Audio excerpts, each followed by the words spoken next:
PF, you had a question, and I want to get Yeah, that to you. what is it? I want to hand the baton. Well, this is we might open up a large can of worms, but I was just going to ask maybe a couple for your summary of, have you read Alexander Dugin's work on fourth political theory and all that, and integrated that in any way to I have not. Meta philosophy?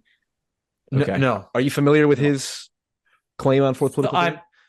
Only secondarily. Okay, same. I watched like a couple interviews, but the idea that, like, when I hear post-liberalism, it's like, well, is it need to be a categorical shift into a new political theory, something that's centered around meaning and connection rather than freedom? Like, my fundamental critique of Western civilization is it's like obsessed with freedom without acknowledging the other side of the coin, which is responsibility and meaning and whatnot. And I don't know if, is it post-liberal to, I don't know, reorient our institutions and political sensibilities around meaning as the fundamental value rather than freedom, which is what it is now? I don't know. No, I think that's a part of it. That's part of logos, right? The fundamental intelligibility which orients the world, and from which allows us to create our categories of good and evil, right and wrong, et cetera, because those are in philosophy. What is good is considered to be a fruit of the logos in some sense. So, no, I think integrating meaning and truth and goodness is a good idea. I think the mistake that was made in the early part of liberalism was to think that there was a mistake made about rationality, which saw rationality as being purely about syntax and instrumentality. That is to say that it was treated as though rationality was something like a mathematical equation where you just put in the right. inputs. That's what you're talking about with Searle, right? And the rules. Yeah. And Searle says, no, Searle actually does a very simple critique. He says, look, if that were true, then there has to be some situation in which I would bet my life for a quarter. There has to be some odds at which I would do that. He says, but I would never do that. And I'm not irrational for not doing that. So I think you're absolutely correct. I think bringing meaning in and bringing truth and beauty and goodness into the political realm as legitimate values around which can be legislated is actually necessary. And I think that's a good move. Is what you're saying. But I don't think it's post-liberal. I'm also a complete moron who throws around words that are more sophisticated than I can manage. But Gödel's incompleteness theorem, does that align with Searle at all? The rules-based system, any rules-based system you cannot derive the fundamental rules from within the rules that are set up. The system can't understand itself. All I know is this is what Roger Penrose and Jordan Peterson talked about when they were talking about quantum physics, which is, like I said, far beyond my intellectual capacity. I don't know, because I haven't watched that conversation enough to be completely clear on that. But I don't think that you can't determine the way that liberal problem-solving systems work, the disconfirmatory systems. You can't derive from those systems themselves the moral values that you're trying to derive using those systems. Yes, you have to take axioms for granted. You have to pull yourself up by your bootstraps to some degree. Right. And what I'm saying is that the thing that we need to do is start having a question about the logos. And that's our disputes and our theorizing about the logos happens within a liberal framework, but the logos isn't derived from the liberal framework. Are you a maps of meaning adherent like I am? Not a Jordan Peterson fan, because those are two different things nowadays. Right? Maps of meaning adherent, not Jordan Peterson fan. Have you been influenced by maps of meaning a good amount? No. No, I haven't read because what you're saying is straight out of maps of meaning. Well, it's very close. Well, I'm influenced by P.F. Strawson, Gareth Evans, Donald Davidson, John Searle, William Lane Craig, Alan Plantinga, Douglas Groothuis. William Lane Craig, really? Yeah, that's like Christian apologist, right? Frank Turek too. No, I'm just kidding. That's interesting. That's super interesting. William Lane Craig is known on the internet for his YouTube for his public apologetics, but his actual work is in analytic philosophy. Really? Okay. Yeah, he's an analytic philosopher. He teaches at Biola. Have you encountered anything with? I mean, obviously some stuff with Jordan Peterson, but have you looked into his lectures at all with any Oh yes, some yes. level of depth? I've met Jordan a couple of times. I did 3 podcasts with Tammy. Okay. And so his wife and I did a number of podcasts where I do explanations of wokeness. So I'm quite familiar with his work. Got it. I have both of his books sitting over on my shelf right now. 12 More Rules for Life are both sitting on my shelf. I love his work. He's fantastic. Oh, you're pointing at them. Good. Yeah, one of them's there good. and one of them's on my nightstand. You also have a Guild guitar in the background? I don't actually know what it is. I'm not good enough to play a couple chords. Okay. John Pike Bridges came over and we hung out for a few days. And when he plays his instrument, so I'm just I can't play at all.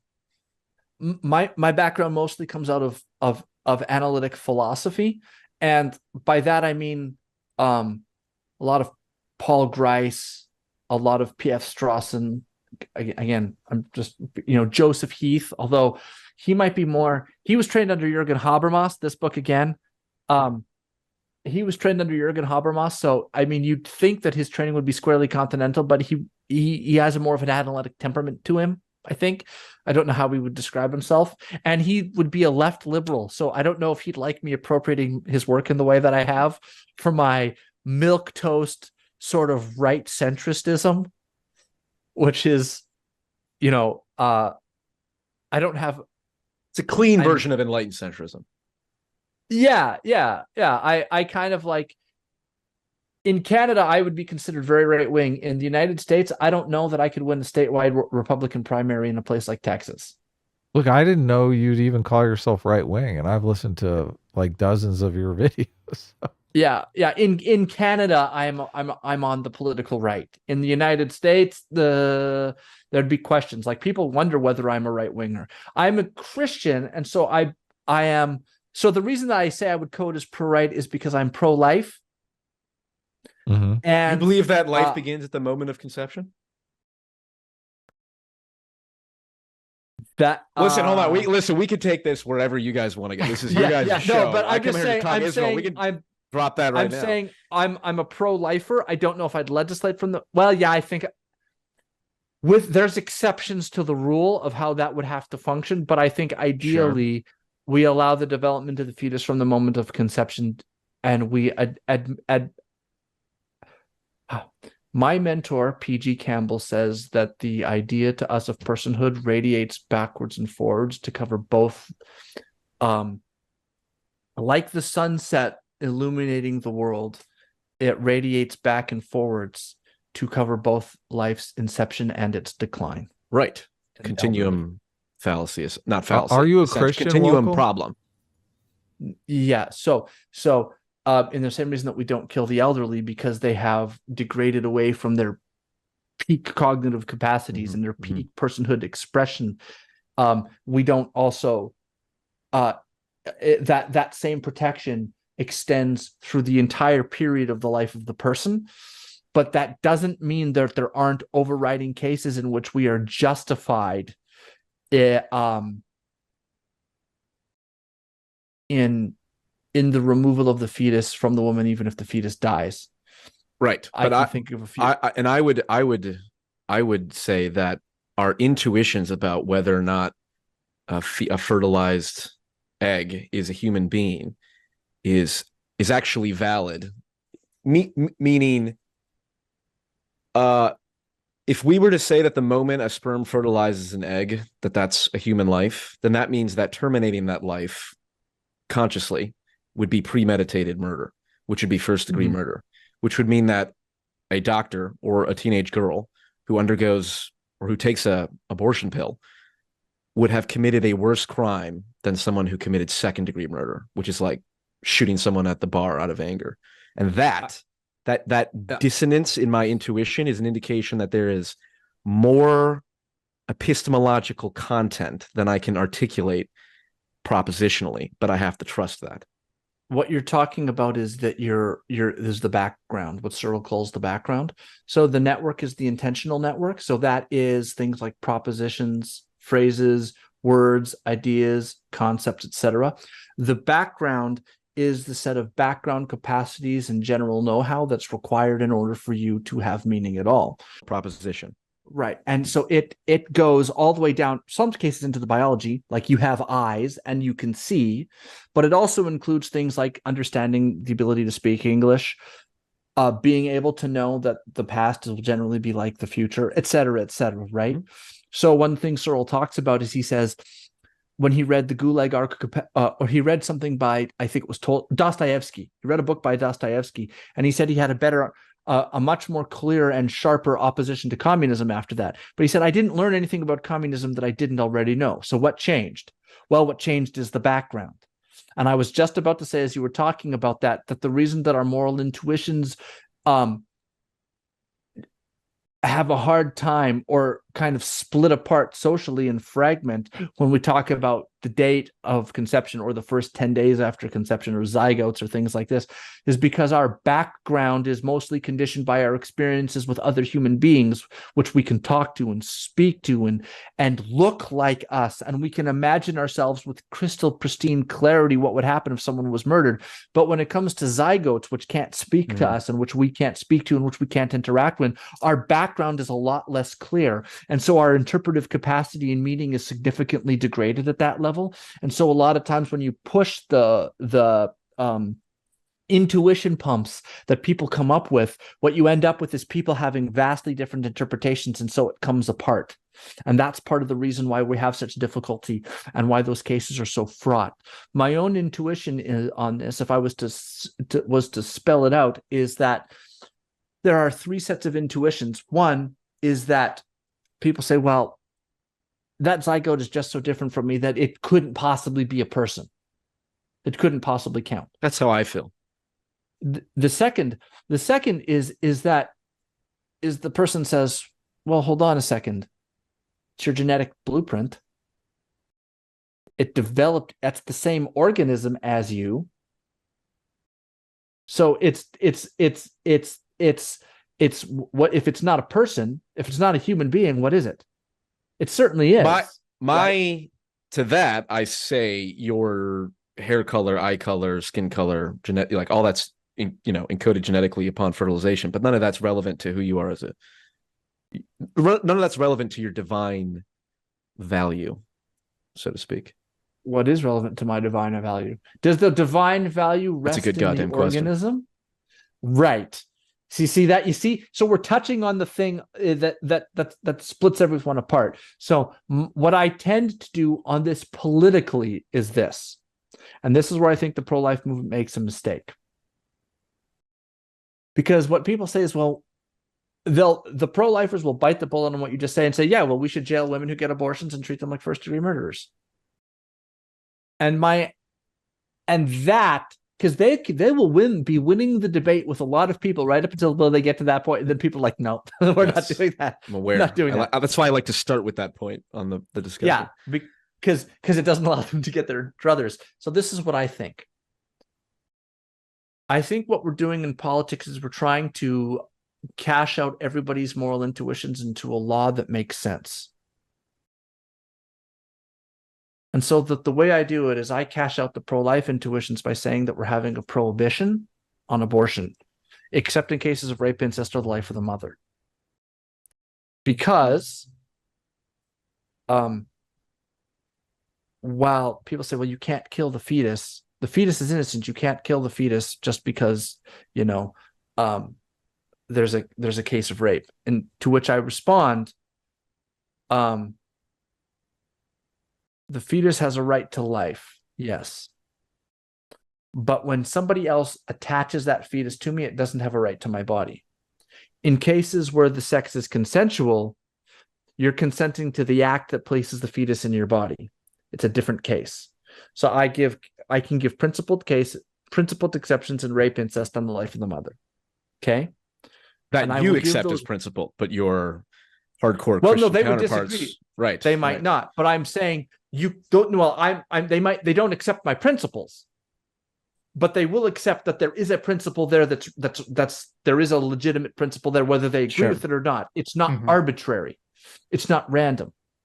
And so what I do is I cash that out, and then I say, okay, with that on the table, the abortions that we're banning are elective. which, by the way, is like 96% of them. Okay. And then people say, well, what if a woman goes out and gets an abortion? Here's how I account for my pro-life institutions by banning it. And then I account for the institutions of leftists by saying that we go after the abortion provider and not the woman. That makes sense on principle. Right? That's what I'm going to do. And people say, well, that's not, you have two sets of principles there. I say, yes. At the level of what should be legal, I accept the critique of my Christian friends and I accept my own intuitions. At the level of punishment, we're going to cash out our friends' liberal intuitions. And what I'm doing there is I'm saying, because it's at least possible that I am wrong about this, I am not going to impose a lifetime sentence on a woman who has a morning after pill. Well, not a morning after pill, because those aren't really abortion methods. Yes, or a woman who has corrected on that. Are you 486 pills, which are the abortion pills, right? Pills. That's when you know you're right. Right. And or on a woman who has a first trimester abortion or a back alley abortion or whatever it is, we're going to charge the abortionist. And the reason we're going to exempt the woman is because what we are going to do is to account for the intuitions of our liberal friends at the political level. I am not saying that morally I accept what she did, but I'm saying that because politics is about creating situations in which you can get the votes for what people agree with, I'm willing to make a political concession to my liberal friends by saying we're not going to jail women for this. Yes. Does that make sense? Totally. And I also agree that the fundamental conversation is upstream. My absolute fucking boy, Vivek Ramaswamy, brought it up on the Republican debate where he talked about sexual responsibility for men. It's like, hey, this is not just like it is like a men's issue as well, because it takes two to get pregnant. So, and that's sort of Jordan Peterson's position as well. There's a slippery slope of like, well, you can just kill, fertilized egg anytime. It's like, well, you should probably treat that very seriously. Like, I would regard it as borderline, if not straight up satanic. The women who like, on my third abortion this, a year or whatever. Yeah. It's like, okay, which that to me is, it's a lot of the Satanist stuff too, is like, they're just adopting a identity in opposition of something they don't like because of personal experience or whatnot, which is a problem I think a lot of people have. But I absolutely agree that from the political perspective, it's about what can people vote on and what needs to be done sort of at the compromise of principle in the service of pragmatics, which is totally how I view the Israel-Palestine situation. I'm trying to, I want to end the practice of abortion, but I want to do it in a way which accounts. I think that our liberal friends, the intuitions of our liberal friends, are telling us something important, and we have to cash that out somehow, because you can't just toss it away. Like, the reason why we say feel differently, like if some guy beats an old lady to death with a baseball bat and steals her purse, we feel very differently about that than when a 15-year-old says, yeah, I went and had an abortion pill because I got pregnant. Like, we feel very differently about those two things. Rightfully so, I'd say. And it's not just because we're being misled by empathy necessarily. It's because those are two deeply different situations. And there is something about the fact that when people say it's my body, my choice, that on a fundamental level gets something very wrong.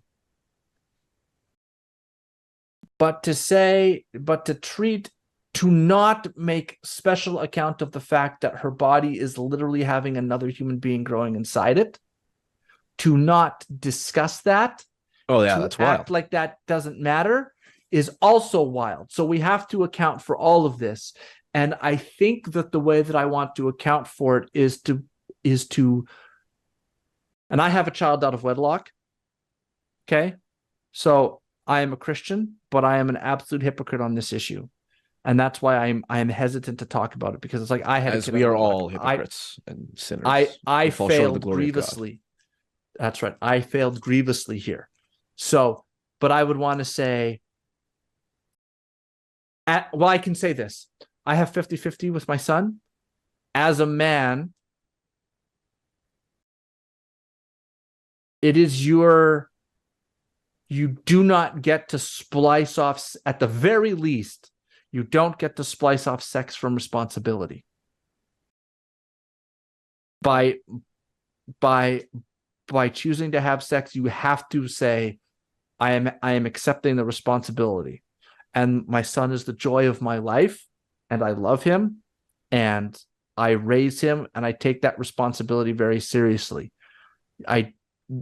So I think bringing that responsibility back in to politics rather than just the freedom side, as you said, all of this is connected. And I think once we bring that responsibility back in, that will do kind of what reading Dostoevsky did for Searle. That will sharpen our background and allow our interpretation of this issue to come a lot closer together. And then we won't have to choose between, on the one hand, jailing rape victims who have desperate abortions when they're 14 and giving them 25 to life on the one hand, and then on the other hand, abortion on demand without apology, paid for by the state up to a minute before birth. Like we don't need to pick that. Yes. We don't lies need somewhere to in the enlightened golden Aristotelian mean. Yes, you're bringing back Aristotle, which is what I talked about before. That's why I have Davidson and Searle. What my friend who studied philosophy in college told me one time, he said basically all of philosophy is just footnotes to Aristotle, and then you just said this, and I'm like, yeah, Eric knows what he's fucking talking about. Aristotle is kind. I mean, yeah, Davidson's favorite philosopher was Aristotle. Now, Davidson got a lot wrong.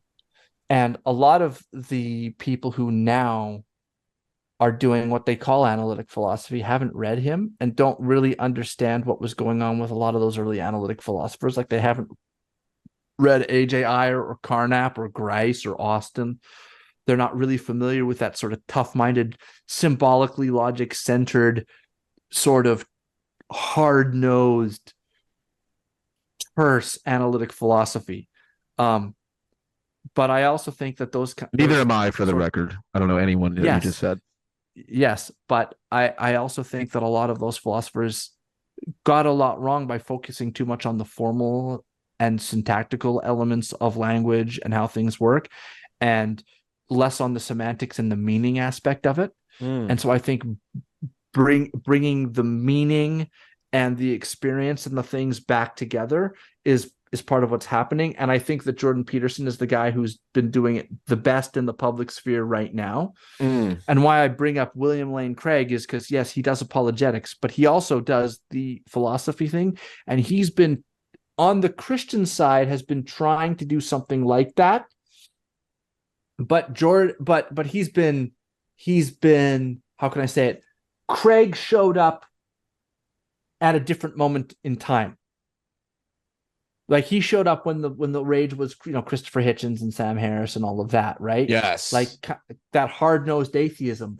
And so the cringe atheists. That's where William Lane Craig popped forward, right? In that apologetics. Peterson's now operating in a very different moment. And so there's a whole different conversation that's occurring around him, which is very, very different. Yes, and the synthesis. Or sorry, go ahead. Oh, I was just going to say Peterson and Bill Craig had a conversation with Rebecca Goldstein. And if you watch that conversation, because Rebecca Goldstein would be sort of in with the New Atheists, but not really. She wasn't as hard-nosed as them, but she's married to, or she was married, or she was dating, or she's affiliated in some way with Steven Pinker. So she's kind of in that mold.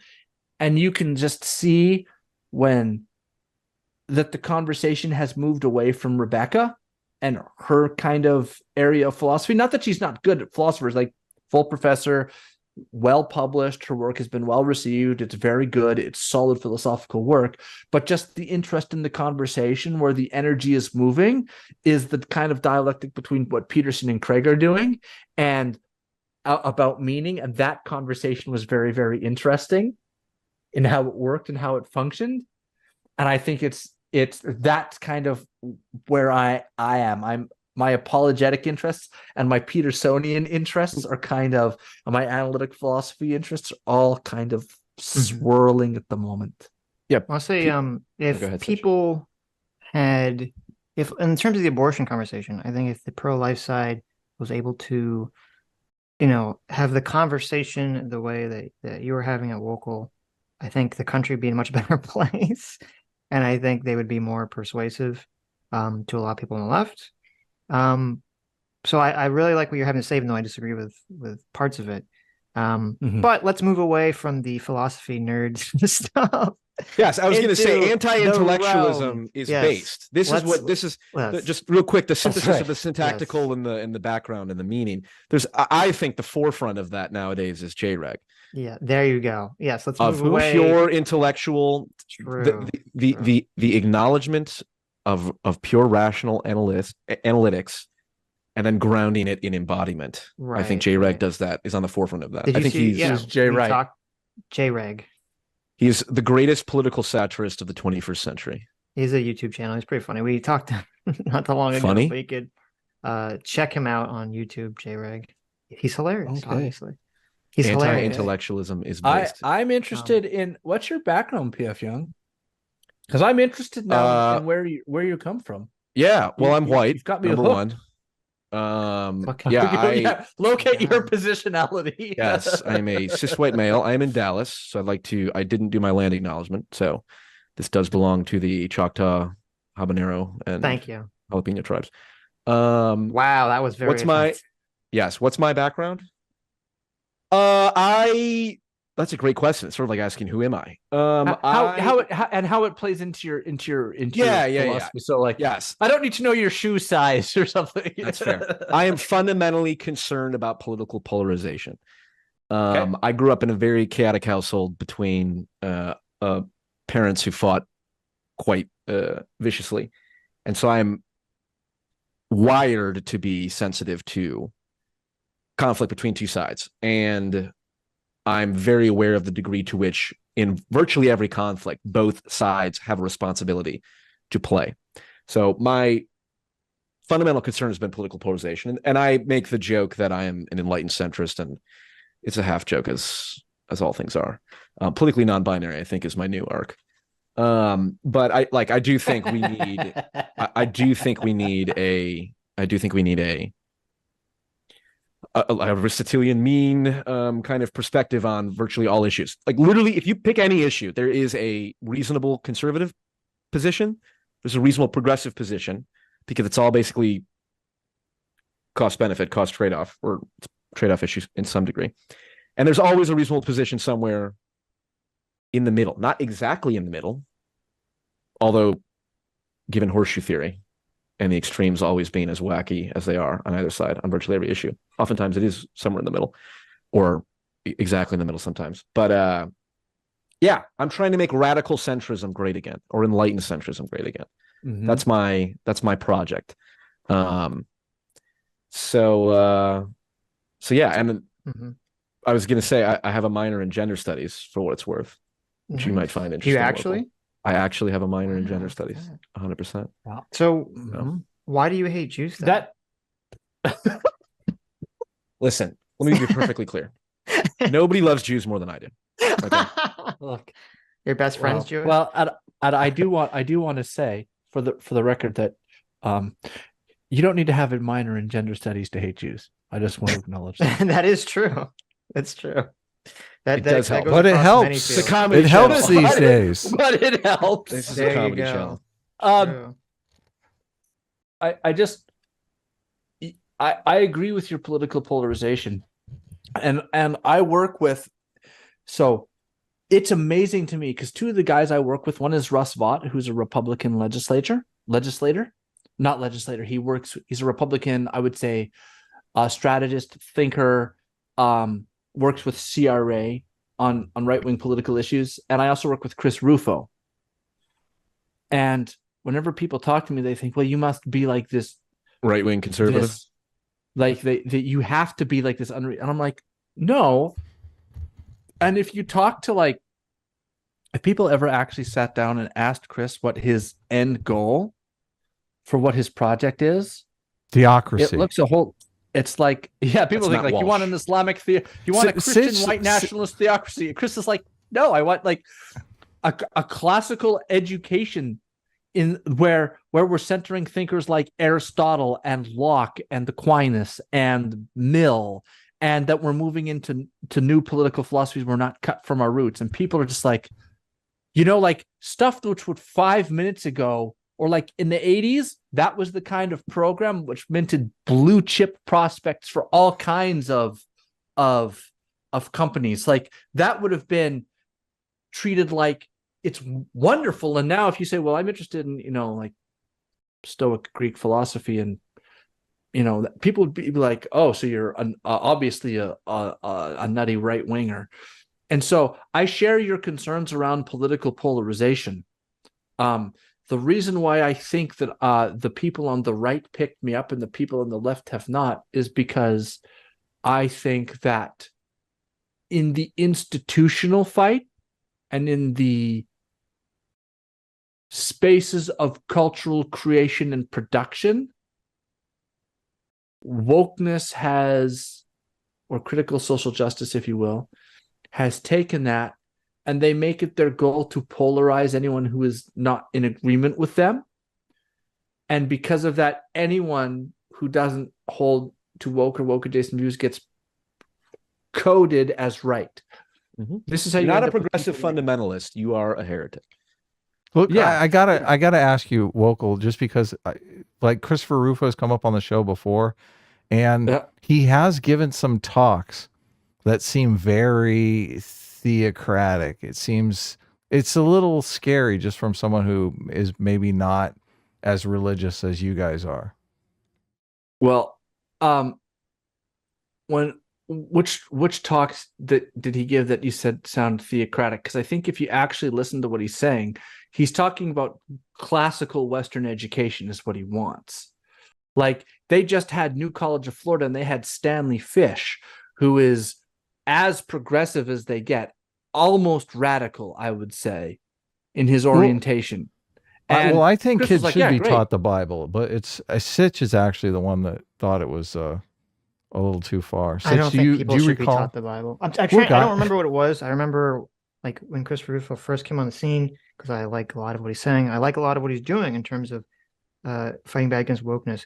But I don't remember what it was. There was some speech or some tweet, or there's something that to me was like, he said something about like the end goal was, to put religion back in school or something. I believe it was something to that effect. And I was kind of like, I bring the logos back to school because we are founded on Abrahamic values. Yeah, right. Yeah, but I don't think that he's talking about, no, Chris, I don't think, I could have a look. I've never seen him give a speech like that. And he would never want to teach. He would never want to make schools into places where there were public schools into places of religious conversion. That would never be his goal. But I do think that he would talk about Judeo-Christian values. And that would be part of the whole idea of the cut flower of Western civilization, where you can't have an education without some form of values. And so you'd have to have something that's in the value set. And he would say that those values should be drawn from the Judeo-Christian tradition, which is anchoring Western civilization. But I don't think he would say that we ought to be converting people or using the public school system to, say, teach Christian theology in 5th grade or something like that. Like that's not what he's on about. Chris is not in any sense a theocrat of any stripe. Okay. Absolutely not. And I can say that from knowing him, that he's not, right. Chris is not a theocrat at all. Maybe you can give him a call on the show sometime, and Sitch can. I have to go find out. I don't remember what the Sitch thing can is. grill him. I have to go. Chris is. Why'd you take my J away, Adam? In 1990, Chris would have been like a centrist Democrat. But now, because he recognizes the problem with wokeness, and here's the other thing, Chris wants to do something about it. He's not just wanting to sit and criticize because he wants to do something about it. Yes. They code him as fascist. 100%. Because he's doing something about it. right? That's how they think of him. So there's a lot of academics, because you could, in the academy, if all you do is criticize wokeness but don't lift a finger, they'll say you're a racist, sexist, bigoted, homophobe, but you're just a racist, sexist, bigoted, homophobe, conservative. But the moment you're like, well, I'm going to actually do something about this, now you're a fascist. So that's how he codes. But I mean, he would be, everything that Chris says, like every political position I've ever heard from him would have fit right at home in the center of American political opinion in, say, like 2004. Right? Like, this is, that he is on the right is a product of, or that they consider him part of the extreme right, that they consider him like this wildly extreme right-wing figure, is a product of how far the institutions have moved in one direction. Wokal, how do you feel about the absolute prawns who resort to humor and covering up people with cats and joint imagery to disparage one's point? Well, it's always hilarious, and I live by the motto. I live by the motto that if it's funnier than it is wrong, you can get away with it. It's true. Whoa. If it's funnier than it's wrong, it's true. You just wrote my gravestone, Wokal. I want to die with that written Comedians over my head for life. Comedians are the most important cultural movers who've seized the means of cultural production. Yeah. Anti-intellectualism was based. This is why listen. The immune system for society. Literally. Yes, correct. Literally. The archetype of the jester. Yep. Because he's beneath contempt, he can say the things about the king that no one else will say. We always laugh at Sitch's moderating skills. They're what's most laughable on this show. What? What?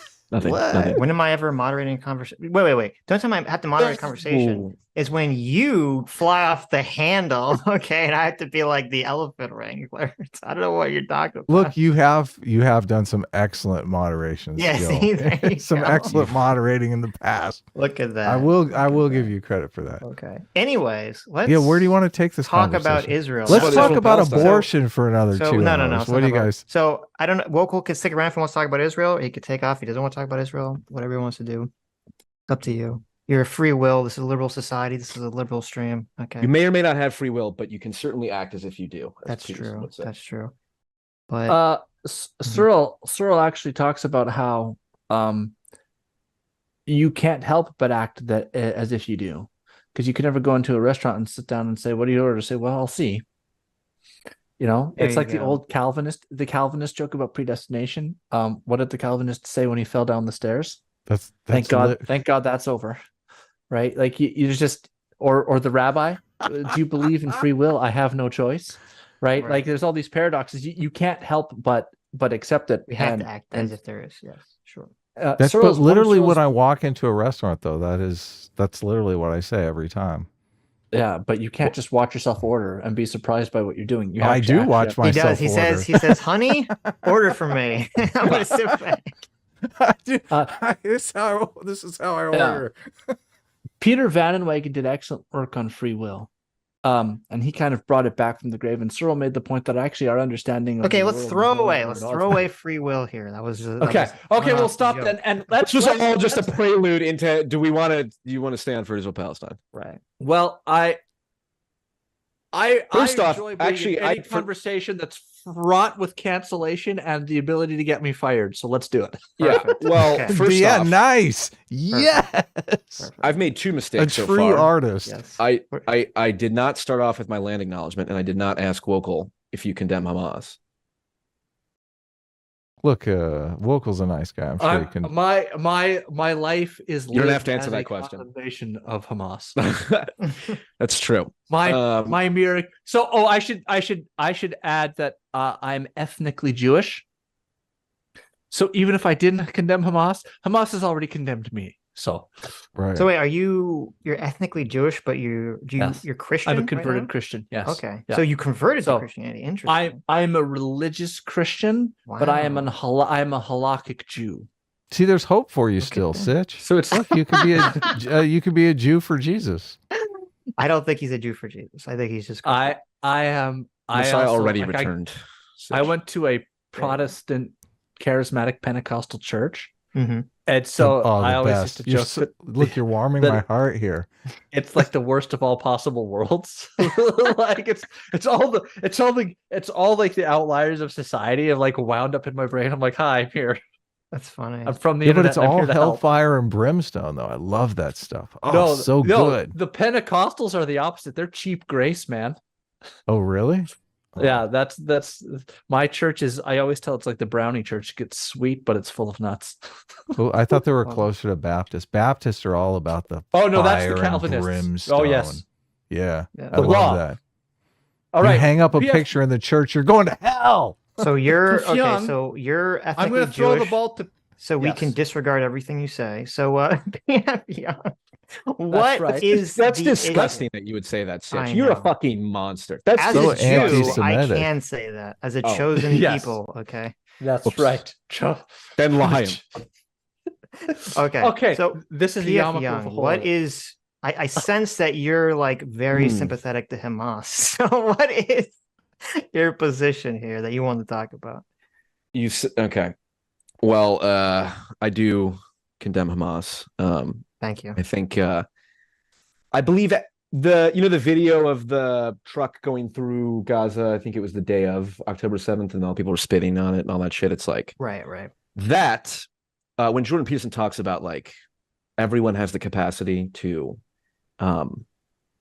cause great terror and harm to other people, it's like, well, when people are spitting on the dead body of a girl through the streets, that's like, okay, I could see why the darkest parts of humanity manifest themselves. I guess I saw some stuff on Twitter of I think I have an idea of where you guys lean.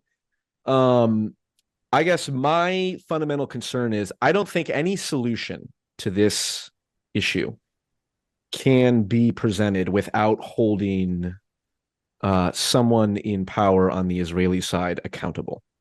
So if we all agree, as we should, that the BLM Chicago folks are a little not invited to the conversation, let's say, then we need to oust Hamas, of course, and Hamas and people in Hamas need to be put on trial. I think what needs to happen is you need to have an international commission, a truth and reconciliation type commission, where an internationally, what would you say, assembled oversight board made up of Arab nations and the West, so Saudi Arabia, Egypt, United States, whoever, oversees trials of both Palestinians who committed terror and Israelis who committed terror. Because what I feel like is lacking in certain parts of the internet is the acknowledgement of the degree to which the Jewish supremacist terrorists have gone off the fucking rails, because they absolutely have. And I believe, I believe you guys would agree that what's going on. Supremacist terrorists. Well, so I think the obvious one is Ben Gvir. You guys are familiar with Ben Gvir? Itamar Ben Gvir.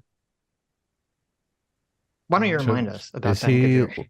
Okay, the fact that you're not is this is part of the problem. This is, in my opinion, this is like a leftist arguing about Hamas without knowing that in Hamas's charter it says we have no make no, what would you say? You're talking about the current session for the Minister of destruction National of Israel. Security, Ben Gvir? Yeah. Okay. The one who had a picture of Baruch Goldstein in his living room. Baruch Goldstein was the mass shooter in 1994 who shot up it's like the People's Cave Mosque or something, who shot up a mosque filled with Palestinians, killed 29 people. And the current Minister of National Security had a picture of him in his living room. That's like if the head of the DHS or some other department had a picture of Dylan Roof. Right. That's fucked up. Definitely. So, when I'm now I'll put myself in the average Palestinian shoes, not Hamas, and I see the Minister of National Security in Israel, who is in coalition government with the current reigning government, literally praised a mass shooter who killed Palestinians and supports all of the ongoing annexation in the West Bank and that nonsense. I don't think you can ever resolve the conflict without saying to the Palestinians, hey, look, some of your fucking grievances are valid. And if we're going to hold the Hamas terrorists accountable for saying, well, obviously the ones who fucking did the killing should be burned alive.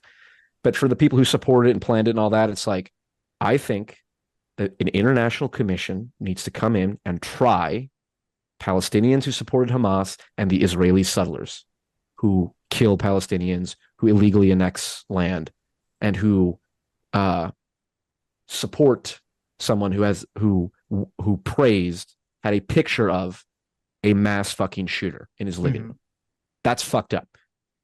I do not believe that enough people are willing to acknowledge that just like radical Islam is a real fucking problem, and radical Islam is fundamentally different from, let's say, mainstream Islam, radical Judaism is a real fucking problem.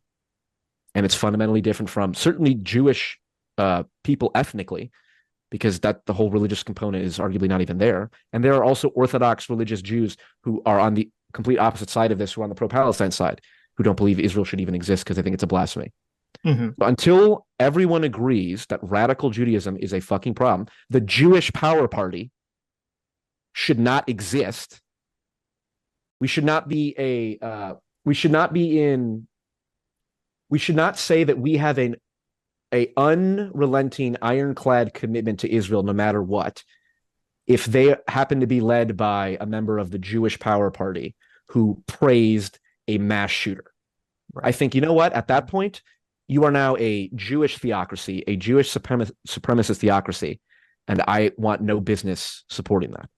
So I guess does that make sense? Yeah, no. I mean, everything you're saying, I agree with completely. Well, I don't agree with the International Tribune, but I agree with the sentiment behind. We can talk about that.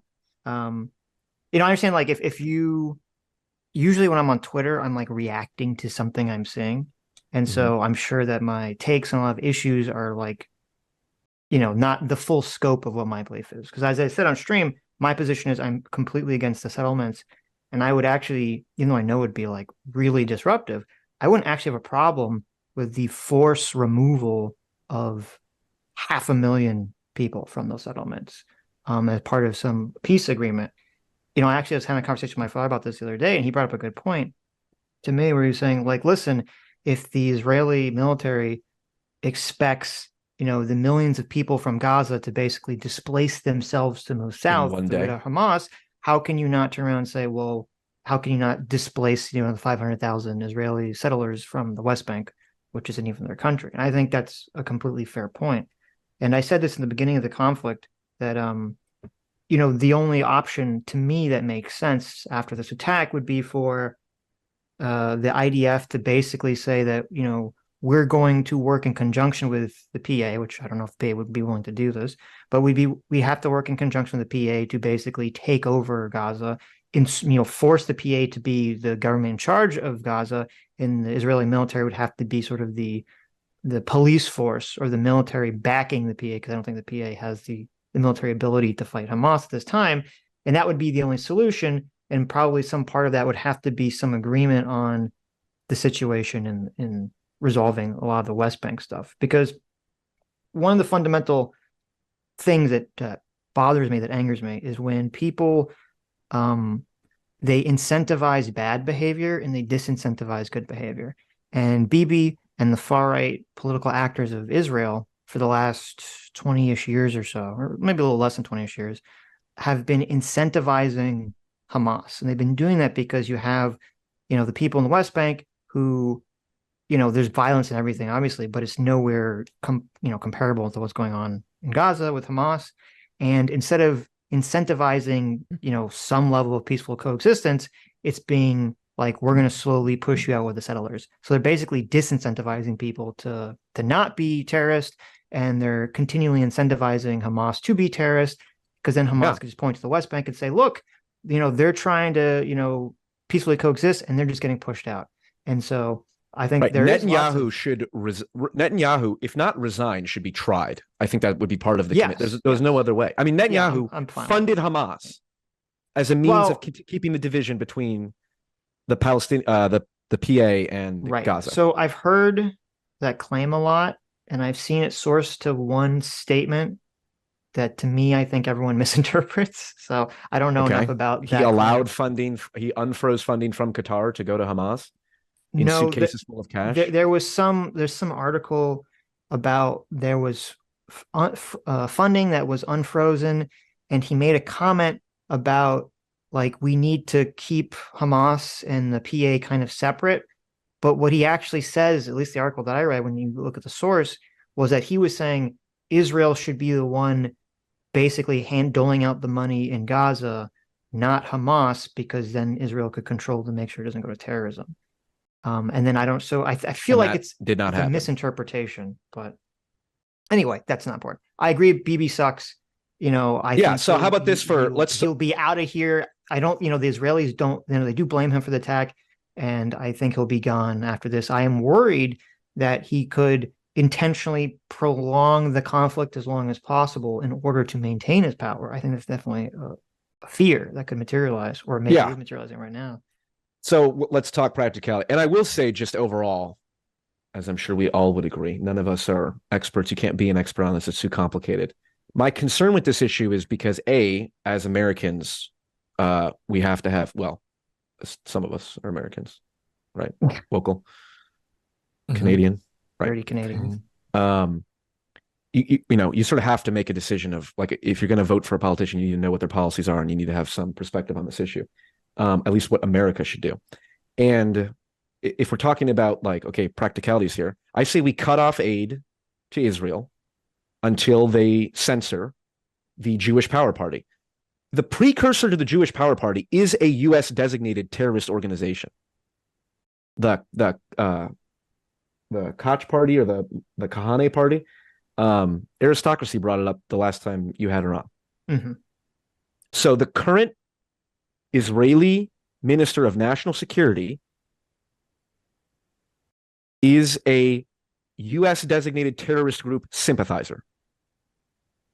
So if we're going to give them money, we say, hey, get rid of this guy. The Israelis passed a law. They're the ones that outlawed that party. So they should do the same with the Jewish Power Party. Now, if the question is, well, what if they can't, because 30 to 40% of Israelis are hardcore Orthodox Jews or something? I think the polls are like 30 to 50% of Israelis support settlements in the West Bank. That's a problem. And I don't know how to address that problem any more than I know how to address whatever percentage of Palestinians support Hamas. But see, that's important to what you're saying about America pressuring here, is because, I mean, my understanding is that the majority of Jewish Israelis are not religious, and that they're pretty secular for the most part. And then there's like a minority I'm just saying what my understanding is. And there's a minority that is super religious, and that a lot of the secular Jews, because it's Israel and because of other things, they kind of, do a lot of deference to, a lot of the very religious Jews in the region. And my understanding, and the way that my interpretation of what's going on here with the Jews supporting the settlements, even the secular Jews, is that there's this idea that, like, we've tried to do peace for 70 years and it keeps blowing up on our face, and, that's never going to work. We can't trust the Palestinians anymore, so just kind of like push them out. Because I've heard the retort to my argument about the settlements is that, which I don't agree with, they say, oh, well, the only reason the West Bank isn't a problem is because of the settlements, because those people aren't allowed to mobilize and collectivize and blah, blah, blah, blah, blah, blah, blah, blah, blah. So that would be my guess as to why there's so much support in Israel for the settlements in the first place. Sure, it's more than like a religious security. That's a security argument. It's like, okay, well, that's what the Palestinians say about wiping out Israel. We're not safe until they're not here. Well, the problem with that argument is that that's not, for like the last 60 years. It's wrong. It's never been true. I mean, they only really have the argument recently with the West Bank stuff now. That's never been true for them, and they've been offered what's peace. Not been true? That it's their security requires them to wipe out Israel. I mean, Israel's the one that's been, going to the table again and again and again to offer the two-state solution. I don't. and Yeah. they keep See, saying so this is an no. example. So this is where there are. I hear so many conflicting perspectives from people that I regard as intelligent and decent. Like, there's what you just said is, yeah, the Israelis are the one constantly going for peace. Then I hear, you guys might dispute these people, but Gabor Mate and Mearsheimer, who say no, it's been bad. Netanyahu sabotage the prime minister who pushed for peace. What was his name? Rabin or something, was assassinated. Zach Rabin. Yeah, was assassinated for trying to make as much peace. The answer to the question is all that true? It's like, again, this is the problem. The answer is yes. No. I have the answer. The answer is that we're both true, because there are times when Israel's pushing for peace, and there are times where Israel's sabotaging peace, depending on who's in charge of the government. And so, right now, it is a far right. I agree. Right now, theocratic government. Yes, right now, Bibi Netanyahu and the coalition that he's using to maintain power, because it doesn't work the same way it works in America, is not a party that cares about peace or wants peace. They're a party that believes in a one-state solution where everything is Israel. So I agree. The current government of Israel is at odds with American interests, and we should stop supporting the current government of Israel. So what I'm referring to in terms of is, like, how did people go to support the current government of Israel as it stands? Because I believe that it's more security-based and not ideologically based. I believe that the history for the Palestinian people is an ideological basis. And that's why when I was talking about coming to peace, I was talking about, obviously in 2000, with Bill Clinton, the last really big, chance of peace, Israel was willing to give up, 98% of the demands that they wanted. I think one of the few sticking points was just Jerusalem.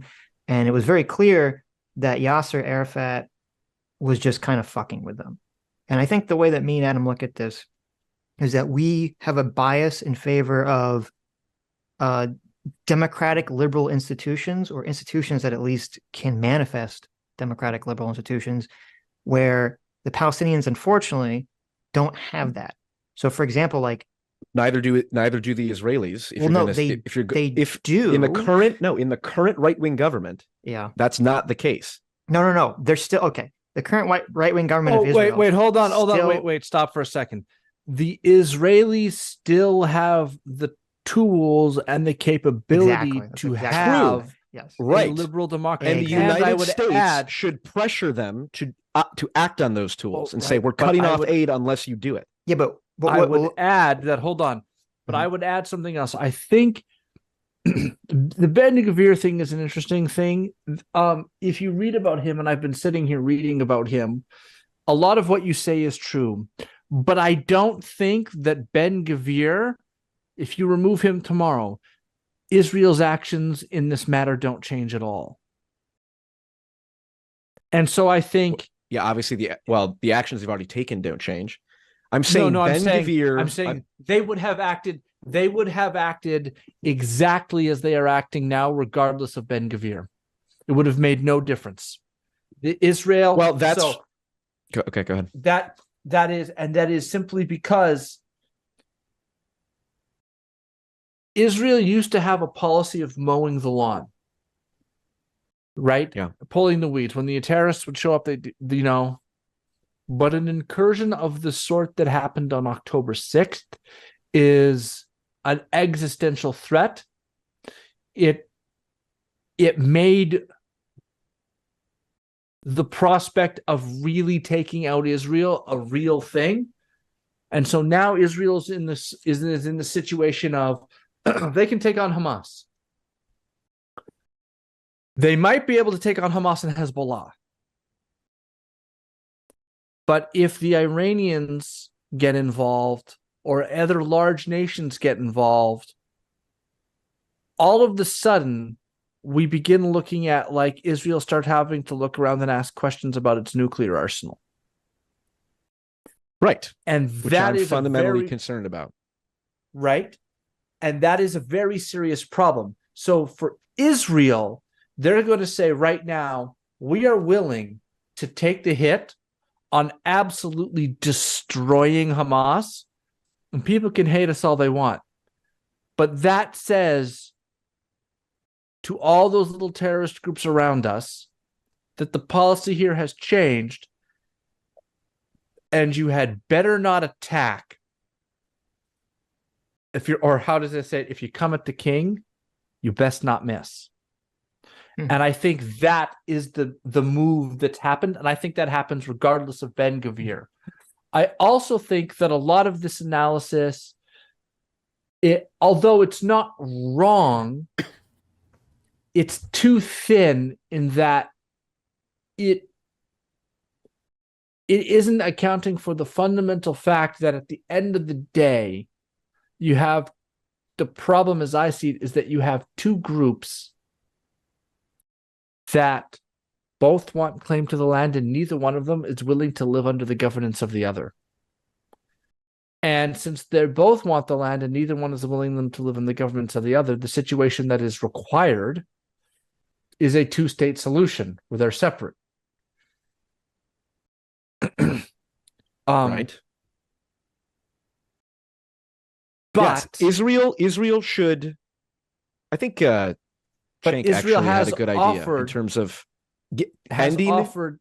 Go ahead. So Sorry, Israel you're not on has camera. offered It's on hard to read. on. Oh, sorry. Israel has offered on several occasions very large amounts of land to the Palestinians to form a state, and they have refused. Bill Clinton actually talked about this dealing with Yasser Arafat, saying, I tried, and Arafat. Yeah, Arafat fucked it up. Yes, but at the end of the day, the Palestinians will never accept a Jewish presence in the region, or the Arabs will never accept a Jewish presence in the region. It's just fundamentally not going to happen. And for that I reason, have a question. That needs to be dealt with. That needs to be part of the conversation. And so what do? Are you going to say to the Jews, because this is the question I always ask the leftists and the Palestinians, to where are the Jews indigenous? Why is that relevant? This is, hold on. There's several. Right. Well, the reason that's relevant is because here. whenever I ask, well, I'll tell you why it's relevant. The reason why it's relevant is because I always say, if the Jews can't form a state in Israel and they can't live there because they will be driven out, where do they go? Yeah. United States of America, baby. Where half of them are here already, and we're the best country. See, there's a lot of Jews who believe that Israel is like the Holy Land. Heavy sigh from Sitch. And the fact is, people think Israel, we're God's chosen people. This is it's like, no. America is God's chosen country. So get your asses over here. This is true. Yeah. That's what I'm saying. Listen, as like I said at the beginning, nobody loves Jews more than I do. If I were God emperor, I would say today or tomorrow we will grant every Israeli secular, liberal, Democrat loving, whatever, not Democrat, capital D, Democratic institution, small d, you can free citizenship to America. If the Gazans can move 1 million people in 24 hours, we will give every Israeli who wants to be safe to come to America, the greatest country in the world. You get a year or something like that. Look, it's a nice sentiment, but when they're marching on the quad in Harvard to get rid of the Jews, it could flip at any minute. Well, hold on. Okay. So, I would say they're much safer here than in Israel. I agree. Yeah. Oh, safer than a place where they control their entire government? Please stop. Okay. The question of, where should the Jews go, like that only matters in terms of the ideology of, whether peace can be achieved between the two groups of people. It doesn't actually matter pragmatically now because, even personally, I don't think it was the greatest idea in the world for Israel to, come into being, in 1948, right? But guess what? It fucking did. And it's not going anywhere. And the people aren't going to leave. Not. So it's to me, it's like a complete waste of time to even focus on should every Jew in Israel move to America? Of course not. And that's not going to happen. Yeah. So I just want to move away from this conversation of where should the Jews go? Okay, they're going to stay in Israel and the Palestinians are going to stay in Palestine. So let's try to deal with what we're working with right now. Yes, I agree, but a lot of people say that the Palestinians should just be wiped out and removed. Right, and those people are horrible monsters, and none of those people are in this conversation. Right? No, that's. I think maybe my question was misconstrued. My point was this: when I say where do the Jews go, well, they have nowhere to go because no one will accept them. Someone says Europe, I'm like, we tried that once, didn't go so well. US of A. So hold on. The Americans will never accept the transplanting of 1 million Jews. It'll just never happen. Nobody will. So, or 2.5 million Jews. So here's the thing. They're both going to be trapped in the land. the Jews aren't going to live as dhimmis, and the Palestinians aren't going to live under a democracy. And because the Jews are willing to allow, or the Israelis and the Jewish Israelis are willing to allow for a Palestinian state, but the Palestinians are not willing to allow for a Jewish presence. And so at the end of the day, everything that needs to... There's also a lot of incentives that are structured where a peace process ends the grift for a lot of people. So I just feel like all of that needs to be taken into account. I don't want to toss away anything that PF Jung said here. I just don't, but I just want to bring that the larger fundamental conflict of there's a piece of land. There's two groups that both want to live there. Both of them have a claim to that land. And both of those groups can't have everything they want, because if the Palestinians wanted everything they want, they'd have all the land for them. If the Jews had everything they want, they'd take all the land for them, if given their perfect world. Right. And since neither of them want their perfect world, or neither of them can have their perfect world, there's a conflict there, and they're seemingly intractable in important ways. And I just want to make sure that we don't lose within the things that PF Jung is getting into, because those are not wrong, but I just don't know that those things, if you got rid of, say, Ben Gvir and some of those other things, I don't think it gets to the fundamental intractability of the problem. And so I guess I would say is where do you start to deal with the fundamental intractability of the problem? The fundamental problem at root of this is theological, 100%. It is the radical Islamism. I completely disagree, but go ahead. What do you... Okay, it's the radical Islamism and the radical Judaism that says we are God's chosen people. Our rights matter more than the Arabs. This is our land. It was granted to us by God. We are God's chosen people. So therefore, we are entitled to this land based on an axiomatic prescription in our magical book, which is what and then the radical Islamists say, well, what is the line behind every tree a Jew will hide and you kill them, or something like that? It's like, the problem is fundamentally, the problem is fundamentally theological. So the question is, how do you solve theological disputes? It's like, that's an incredibly fucking difficult question, but I would say it's to create the conditions to facilitate dialogue where possible, interfaith dialogue. Now, pie in the sky, I suppose, but if the alternative is just, well, let one group wipe out the other or let them wipe out each other, I think we should be striving for dialogue. And I think you need a catalyzing event. And I'm curious to hear, well, both of your disagreements, apparently, Sitch and Adam. I think you need a Nuremberg trial or a Rwandan Genocide Truth and Reconciliation Committee type event to catalyze the peace process, to say each side has grievances here. The Palestinians have been abused. There are psychopathic Jewish supremacists who have killed you, and vice versa. The psychopathic Hamas terrorists have killed innocent Jews. So an international commission of the Arab world and the West will come together, and we will, however long it takes, go through, and we will try individuals, so that you need a scapegoat. I don't know if you're familiar with Rene Girard, Wokal. Yeah, no, I know what you're saying. I think you absolutely need a psychological catalyst on both sides to say, yes, my grievance has been acknowledged, and there needs to be a scapegoat. And I don't mean that in the cynical sense. I mean that, well, in the Girardian sense, but I mean, you need to hold people on both sides accountable. And then you can differentiate. When you separate the Jewish extremist supremacists from the secular Israelis, you've now separated those two. And when you separate the Hamas terrorists from the innocent Palestinians, you separate those two. You say, well, try the extremists in an effort to bring about peace in between. No. Mm-hmm. So I just brought up my answer to that is a whole lot of much easier said than done. Yes. And because the other thing is amongst the once you separate out those Israelis, so you take out the terrorist Israelis and you take out the Hamas supporters, you have like 50 other groups that are all battling, Zoroastrians, and you have different members of the various strands of Israeli politics and the various strands of Palestinian politics. Yeah. You have the external pressures from the rest of the Middle East. So, but I think that the thing that you touched on of the scapegoat is fundamental. I think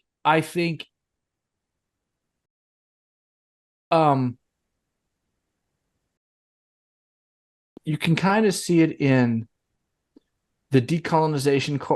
If you take the extremists on the political left in America, you'll have all these groups who are saying we need to decolonize America, and they're very, very, very woke. And it's all these different indigenous tribes will say, I am from this tribe, and we're all in solidarity. You say, 100 years ago, you guys hated each other and were fighting to the death over this land.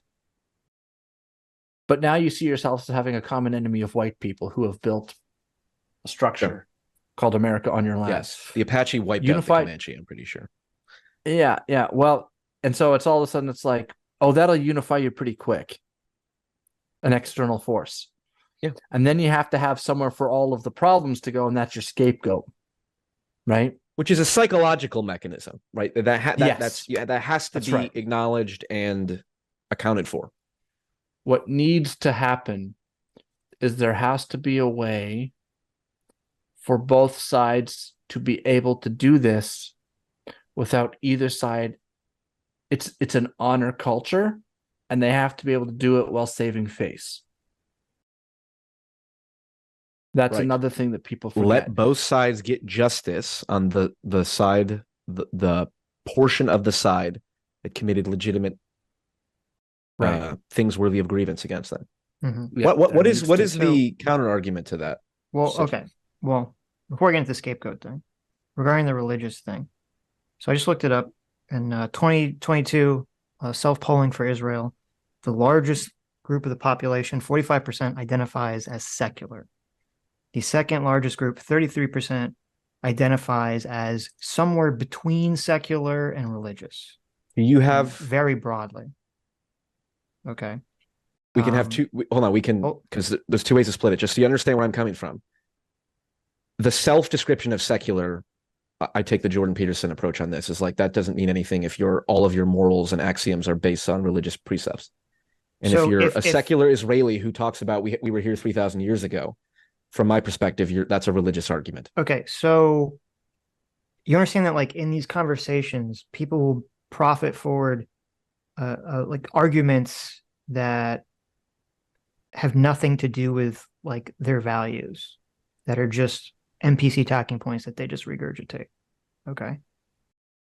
So I'm aware people I don't know about a hypothetical person who identifies as a secular Jew saying, well, we have a right to be here because we were here 3,000 years ago, because, you know, first of all, that's not even a religious argument. That's an argument that all peoples make, which I think are stupid arguments, by the way, don't get me wrong, about that their bloodline has some tie to the land or whatever. Yeah, anyway, that's archetypal, mythological type. Yes, this is our collective identity. Which is, that's what I'm saying is a religious but that's argument. divorced from the religious question. Okay, because I disagree.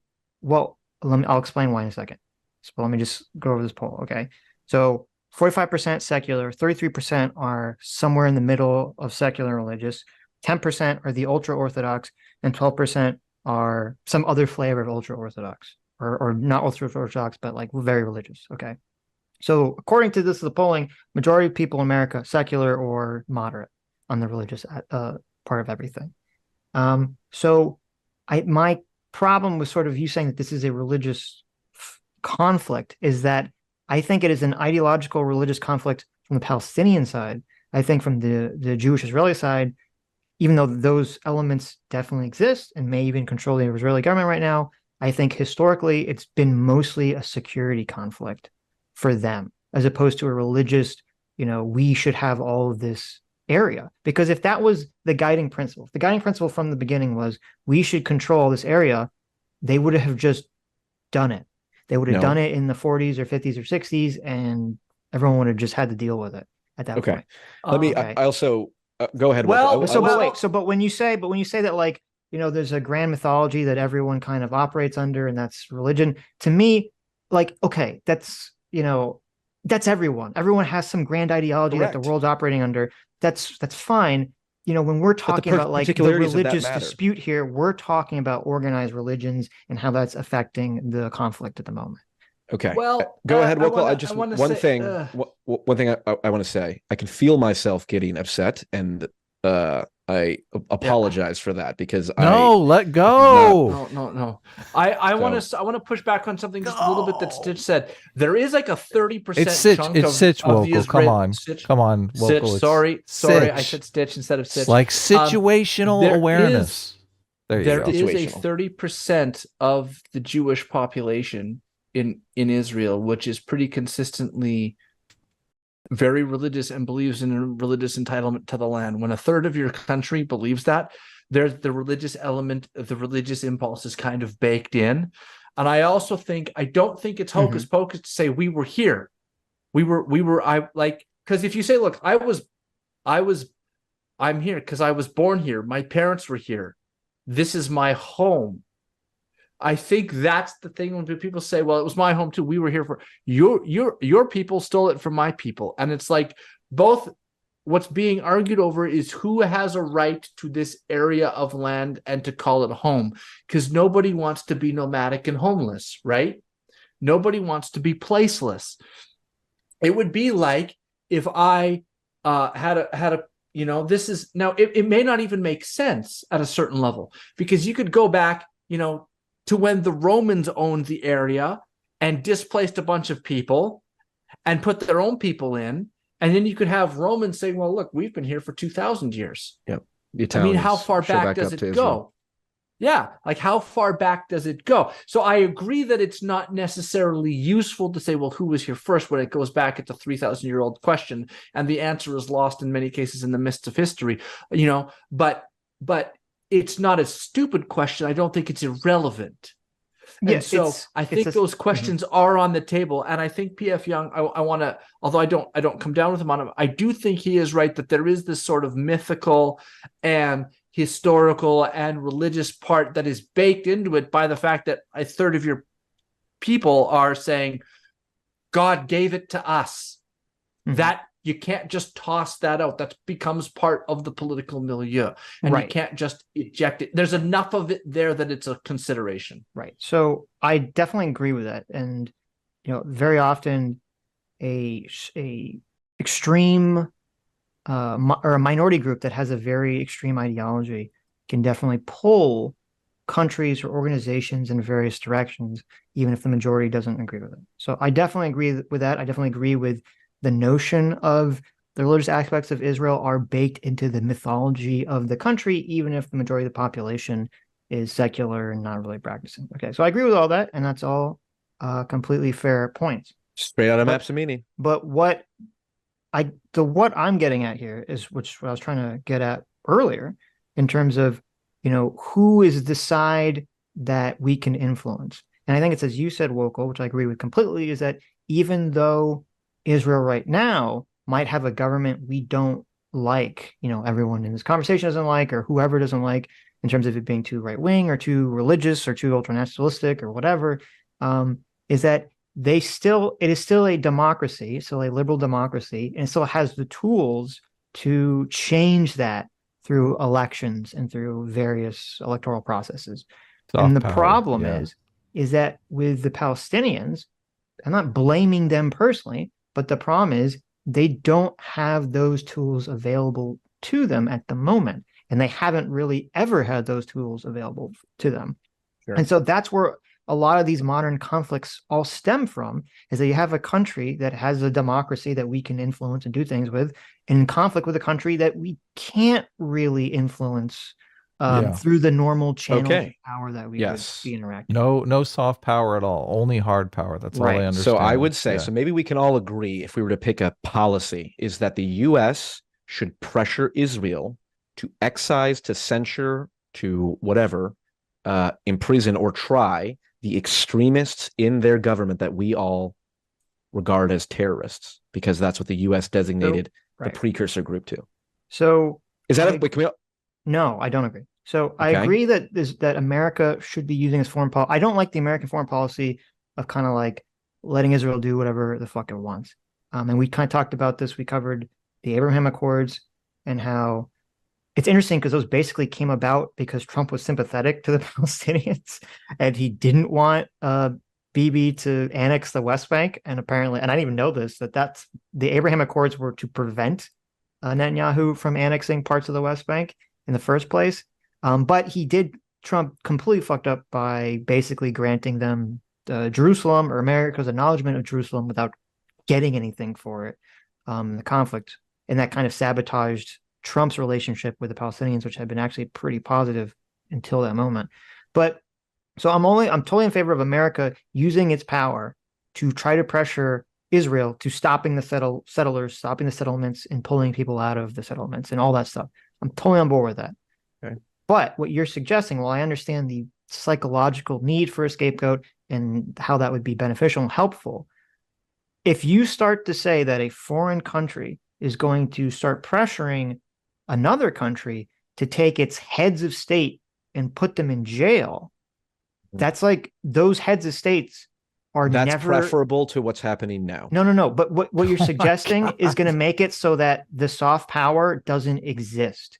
You know, something that Adam brings up a lot is like a lot of dictatorships begin because the people in power know that the second they leave power, they get arrested. And this is actually part of Bibi's fear, is that he has all these corruption charges, right, and so he's afraid that when he gets out of power, he'll get arrested. So if you're going to have America come in and say, we want you, the people in charge right now, we want you to arrest them. Well, then we don't have any soft power, because soft power only works when we can get those people in power to kind of go along with what we want.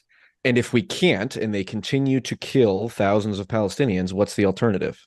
Yeah, but we've never, to my understanding, America's never tried to use its soft power to force Israel to end the settlements in the first place. Now it might be a good time to do that. Well, we did try with the Abraham Accords. I mean, that's we were stopping them from annexing. We weren't stopping them from settlements. But hold on a second here. Look, incremental steps, Sitch. I agree. Hold on a second here. Pressuring Israel to say, well, arrest your heads of state, if that were to work. Which, by the way, is a very reductive. I'm not suggesting we say, all right, go in and arrest Netanyahu as is. I do think there needs to be international investigations at that level. And it needs to be there obviously needs to be in partnership with the opposition party and whatnot. You can't just go in and arrest but everyone will say, but there will But that's how it will be presented optically.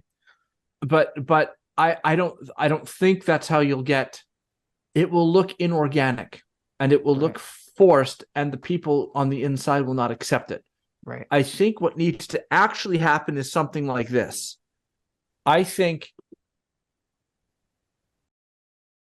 the catalyzing event occurs when Palestinians realize, when the dissonance between the Palestinians, between watching the Hamas strategy get their area totally obliterated, while the Hamas leadership lives in opulent wealth in Qatar and London. When that begins to hit home and they lose their niche, right? When that happens and they get left behind by the regular Palestinian society, and when the incentives are structured away from courtship of extremists, that opens up the possibility to create something that's stable enough to bring about peace. One of the things that I think is overlooked is one of the reasons why,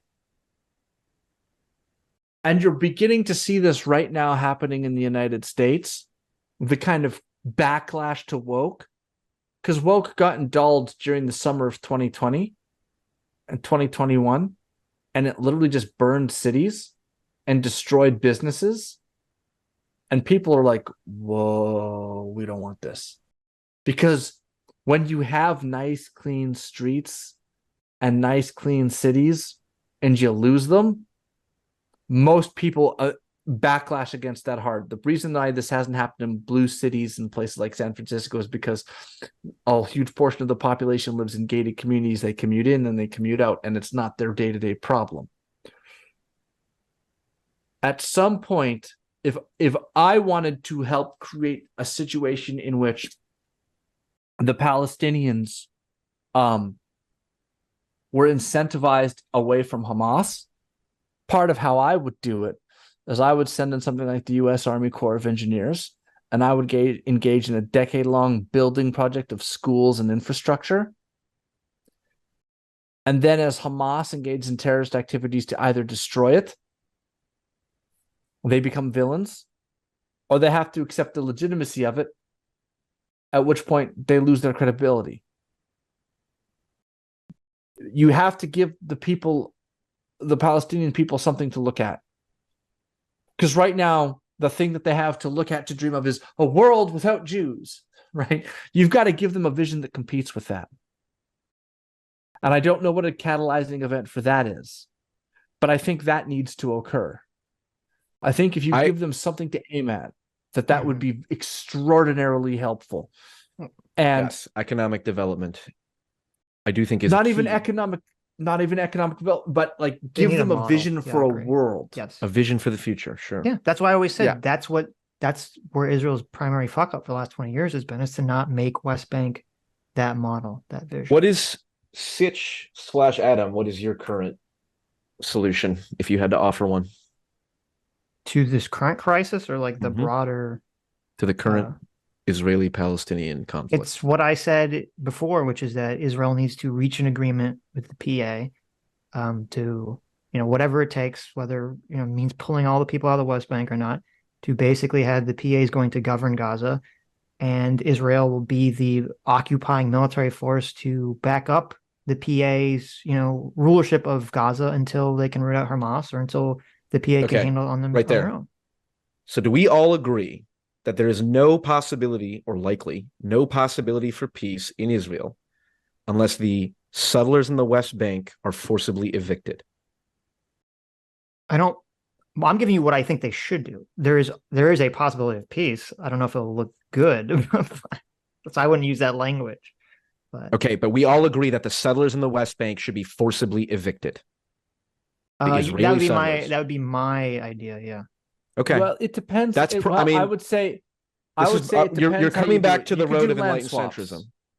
Well, it depends how you do it. You could do it with land swaps, but at some point, what I would say needs to happen is I think if Israel really wanted to do something important, if they really wanted to, if I was an Israeli and I wanted to take a kind of Hail Mary shot, I would say we're going to go all in on building you desalinization technology.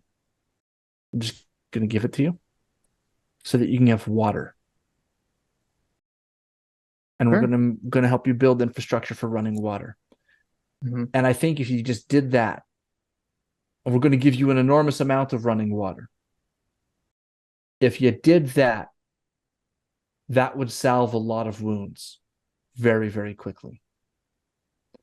Yeah, maybe. I think stuff like that matters. I think stuff like that opens up an attitude a lot more than West Bank settlements, because that's just going to get into a discussion of land swaps. But if you do something like we're going to give you desalinization technology, let me push back on this. But just one second. I think if you say, I'll give you the desalinization technology and this is free, we're just going to do this for you. Right. Okay. We're just going to do it. You get it for free. Something like that. Then you can begin a discussion about what happens in the West Bank and land swaps and all stuff like that, with a sense of goodwill. And I think that that's far more effective than just starting with the land swaps. Does that make sense? It totally makes sense. But you're thinking of it. Go back to your post. Okay. You're thinking about it from a Western democracy perspective. Sure. Okay. Look, Hamas is in power right now. There's probably a power structure of maybe 50 guys. Okay. They do whatever they want. They have sex with whatever woman they want. They stay out and, they basically run like the mafia. They control the population. Okay. As soon as the population's standard of living starts getting better, their power wanes.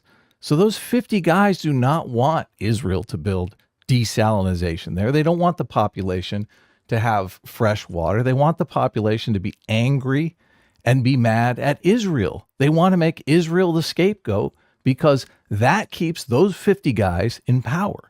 And you have to get rid of those 50 guys. And the challenge is there's 50 guys beneath them who want to do the same thing because it's a cultural thing. There's 50 guys beneath them. It's just like the mafia. So they're going in and they're killing the 50 guys, but there's underlings underneath them that are used to doing this. It's the pattern of life that they have. They go around to the restaurant and they shake them down for money, just like we talked about the bribes thing. They lord over this population. So this is the problem. I don't look, and you can't solve it from a Western perspective of we're going to build a desalinization plant. No. But I'm not suggesting that. What I am suggesting is that what Israel is doing right now, what Israel's goal in the way they're handling Hamas right now, Israel's goal is to make it so that nobody wants to replace those 50 guys.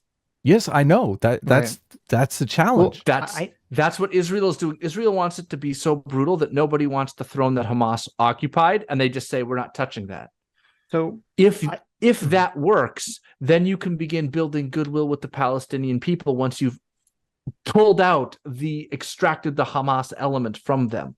And then you can start building infrastructure and structuring the incentives away from violence and revolution. That's the point. I'm not saying that building desalinization plants is the end be all and end all. No.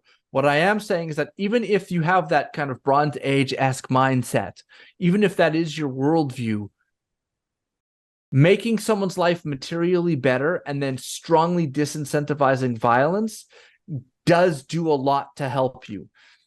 A lot of in the right context, I agree. I totally agree with you 100%. But that is dependent upon the absolute destruction and removal of Hamas from the situation in its entirety. Yeah. No. So I agree exactly with what you're saying. And I think the way it would have to work is, even, people say the PA sucks and they're corrupt and they're incompetent, and that could all be true. So it doesn't matter. All you need is basically Israel just to literally have a puppet that has a Palestinian face on it they can control, that just have that organization or those people working with Israel, building what you're talking about, building desalinization, building infrastructure, doing all these things in Gaza. And I think that is more important than West Bank settlement issues.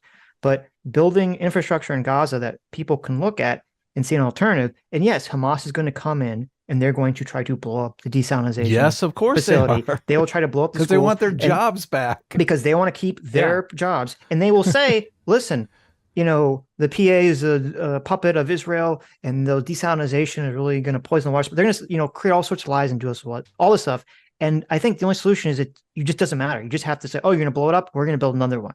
And we're going to use international funds to build another one. We're just going to keep doing this and doing this and doing this and fighting this war so that eventually the people who live there are like, wait a minute. I mean, they are building desalinization plants. They are building schools. What the fuck are you doing for me? And I think that's really the only long-term way. What I want to do is I want to break Hamas apart and then engage in the kinds of things that make people say, Hamas, you're nothing but a cancer.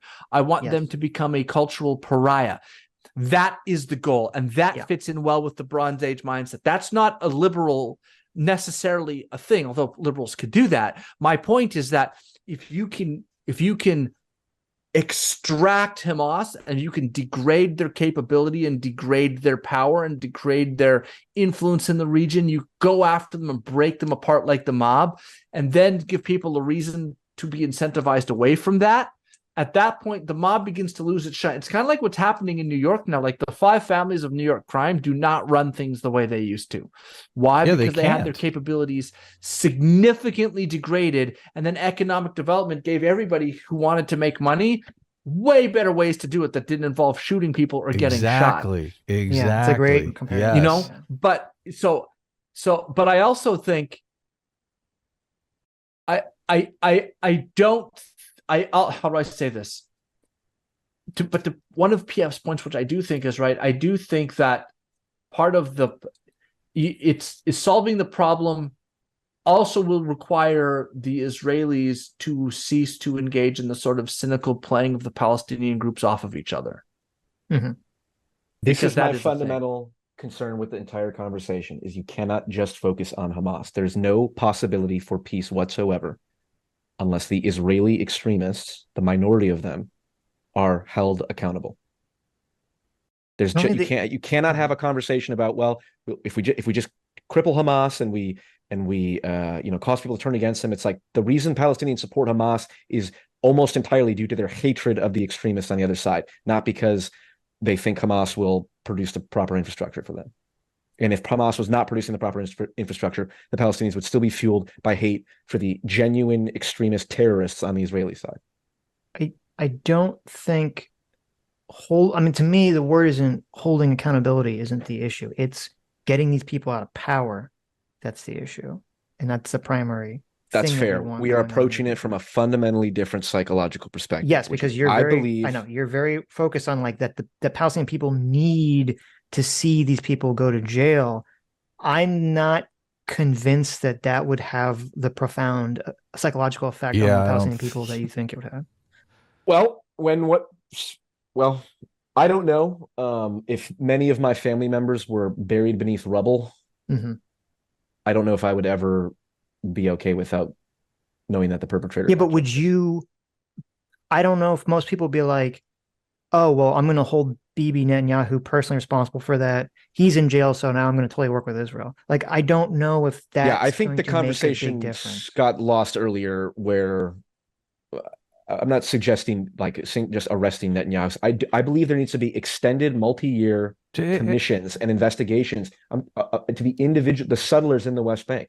I've heard this argument before, and just look, I laid out the kind of the power architecture of it. Look, if you're living in Gaza, okay, and you're being subjugated by this mafia-esque Hamas. And, they lord over you. They do whatever they want. They shoot rockets. They make things dangerous for you. And all of a sudden, they do this attack on October 7th, which brings hellfire and brimstone down from Israel. Are you blaming Israel?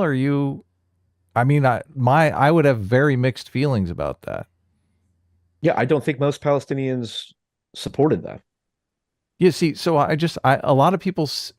they act, and this serves a lot of people politically. They act as though the population supports Hamas 100%.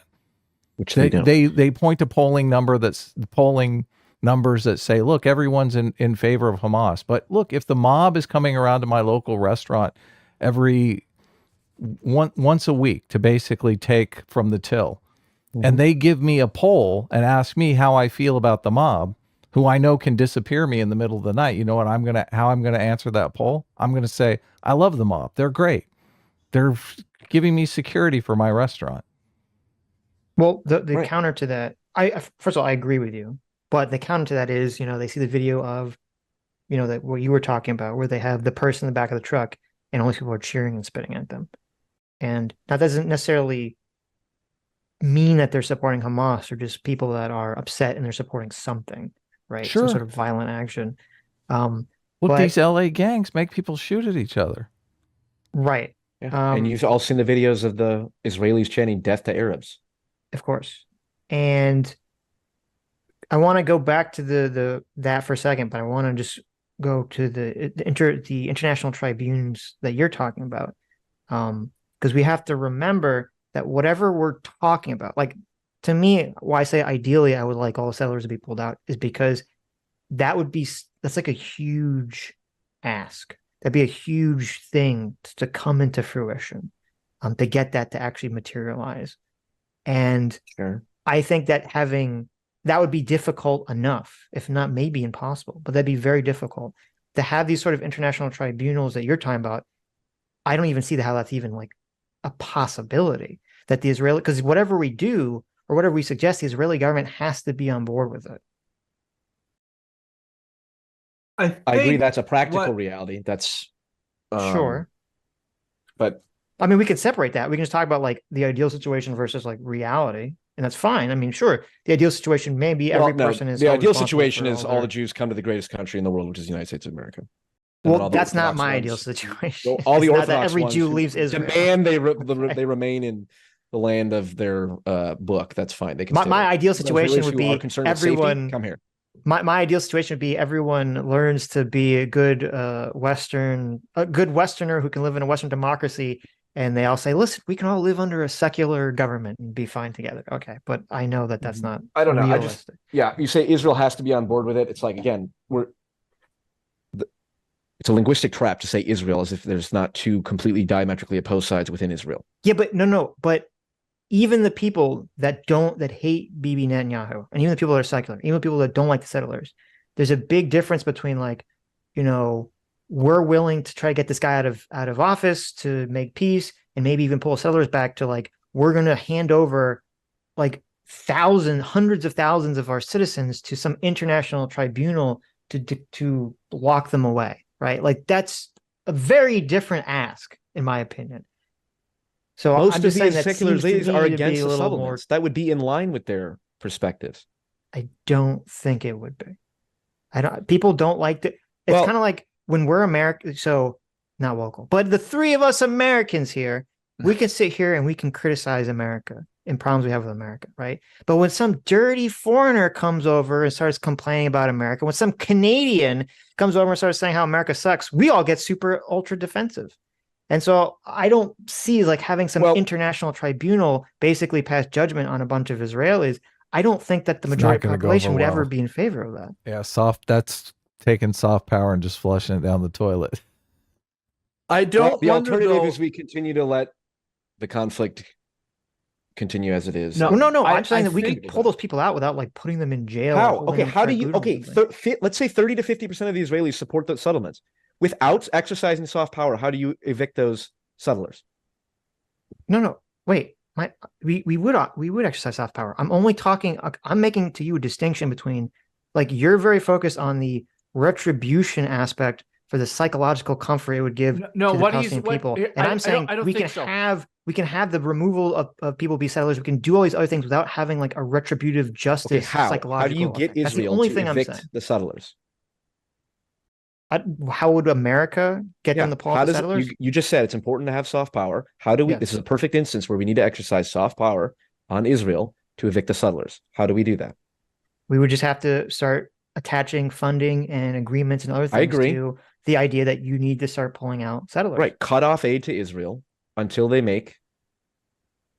And even this is a fantasy because America will never do this. That sounds suspiciously like hard power. Yeah, I'm sure. Look, we have political pressures going on here, such that are probably in favor of those. I understand. I know what I'm saying because a big chunk of the Israel lobby is very powerful. That's for sure. But it's not just be happy with the Israeli lobby is very powerful, but so is all the evangelicals who are really big. I agree in favor of the settlement existence. Right, PF Jung wants to make them even more powerful. He wants to move them all over here. Yeah, but here's the fundamental problem is that it's American interest being diverted towards another country in the Middle East. If this was the Jewish homeland, which it is, because the Jewish homeland is the best homeland and America is the best country, then there wouldn't be a lobby to divert resources towards another country or as strong of a lobby. Obviously, I'm aware that's not a practical reality. I'm telling you, I'm at least illustrating. Like, I think and just be clear, it is important to distinguish between an Israel lobby and a Jewish lobby, because there is the Christian Zionist aspect, and I'm taking that for granted here. But I think what PF is trying to hit on is what he's trying to hit on. Tell us. Is that if you're going what he's aiming toward is that with the retributive thing is that because a huge portion of the Middle Eastern populace is driven by such things as honor, shame, ethnicity, and all the rest of that, in order for them to feel like the issue has been laid to rest, they can't have allowed the people who shamed us to have gotten away with it. We cannot allow the injustice to go unpunished. Oh man, this is so good. Right? And so for that reason, when he says there needs to be an international tribunal, it's so that instinct or that want towards we cannot allow them to get away with what they did. Yep, that intuition. It's to assuage that. Yes. And that's what he's talking about. That's why I say you can't just allow the Israelis to get away with it. You have to do something. You have to have a tribunal because he wants that dealt with. And that is, I think he has a point about that, which is quite strong. No, he doesn't have a point. No, Wokal. Look, okay, I'm listening. This is why Adam betrayed Jordan Christianity. Peterson. This is why you know that Christianity is the better philosophy, because we have forgiveness. Forgiveness allows you to let go of that. We have to get it right. We have to get even. We have to do to them what they did to us. Look, but the point is that they're not Christians. Right. Yes. Look, that's the new solution. But look, Christianize Israel. Hold on. Let me is the answer. Crusades. There you go. Let me finish here. I'm not saying Adam's solution. Look, Deus Vult. Can I speak here, please? Go ahead. Sorry, it's harder when you're not on camera. It's harder to see the body language. So when you're talking, I forgot I turned my camera off for you guys. Anyway, the point still stands, Wokal. The idea of forgiveness, and we've often criticized the woke, ideology because it doesn't have the concept of forgiveness either. Like, I don't know if forgiveness can come through Islam. I don't know if there's something in the book that some imam can turn to and say, look, we need forgiveness here. I don't know if they can go through some kind of reformation in the same way that Christians did, because I know Christians for a long time ran across the globe, subjugating people and saying convert or die as well. But somebody found something about forgiveness in the book and turned that ship around. I think that the thing that they found about it was like the central teaching of Jesus. But hold on, Adam, to that point, because people, I mean, I think that's a real possibility that obviously Christianity, Islam, and Judaism are different religions, and their pathologies manifest in different ways. And I think what you just said is accurate. But isn't the fact that, for example, the Abraham Accords were put in place, that we've normalized relationships with Saudi Arabia, evidence that there's reason to believe that those theological imperfections can be overcome or at least influenced? Look, I don't think that my understanding of the situation and all of these situations is that people become less religious when they become more economically stable. Like, religion is the kind of thing that people turn to when they are in a very unstable situation. So if you're living in Gaza Strip in a very unstable situation, like they're going to be very religious. If you're in a stable place where you have universal health care and nice colleges and stuff like that, people are going to be less religious. That's not true. The woke are the most religious group in the world.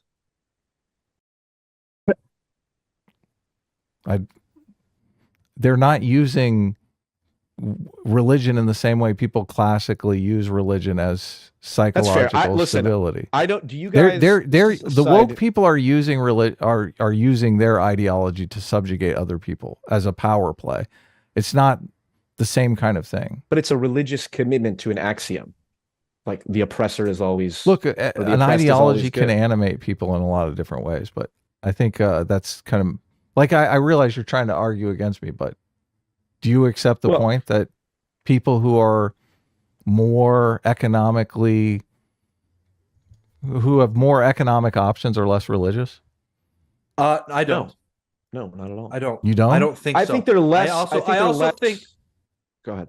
I think that's an anachronism of Western American civilization and a certain sort of scientism that popped up. But I think what you're seeing right now is that there's actually an increased amount of religiosity and superstition across the board. Like, Christianity has kind of ebbed back in the West, but that void has been filled with wokeness and astrology.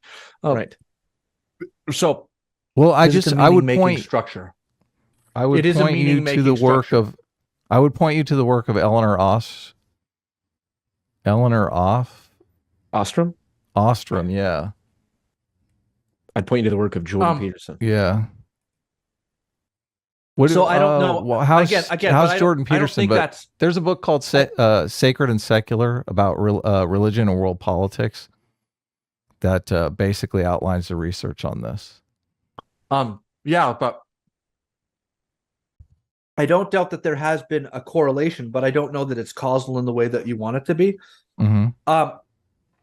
But I think at some level, I mean, I talked about this at the beginning when I said you have to give everyone a way to save face.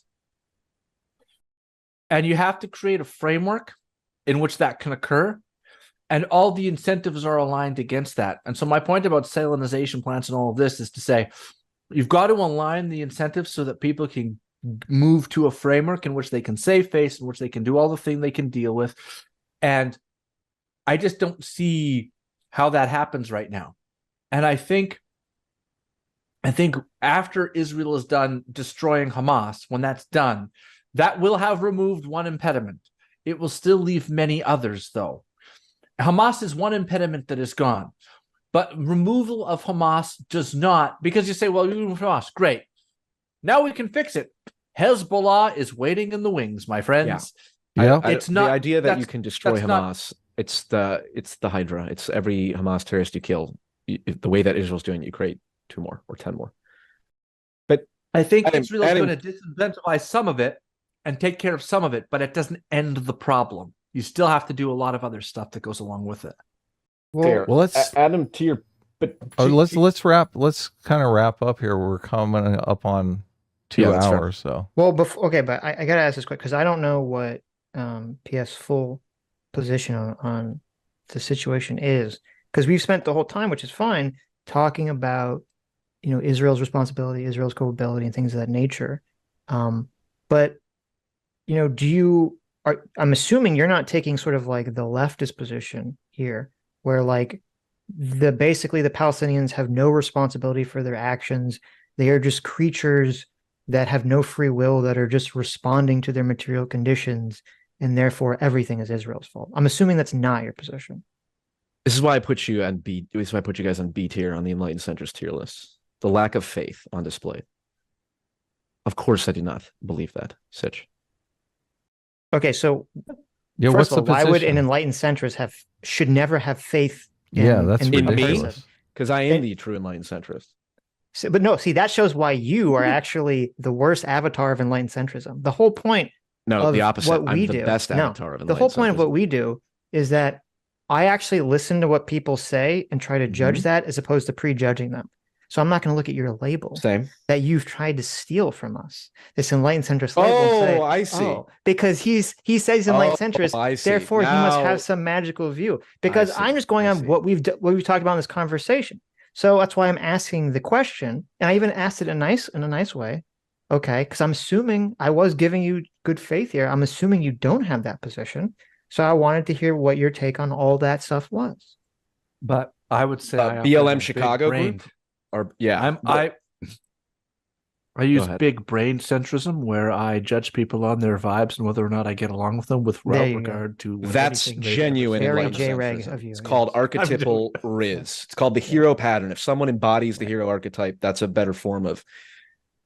I was joking, but if a marker of their reputation. Well, you should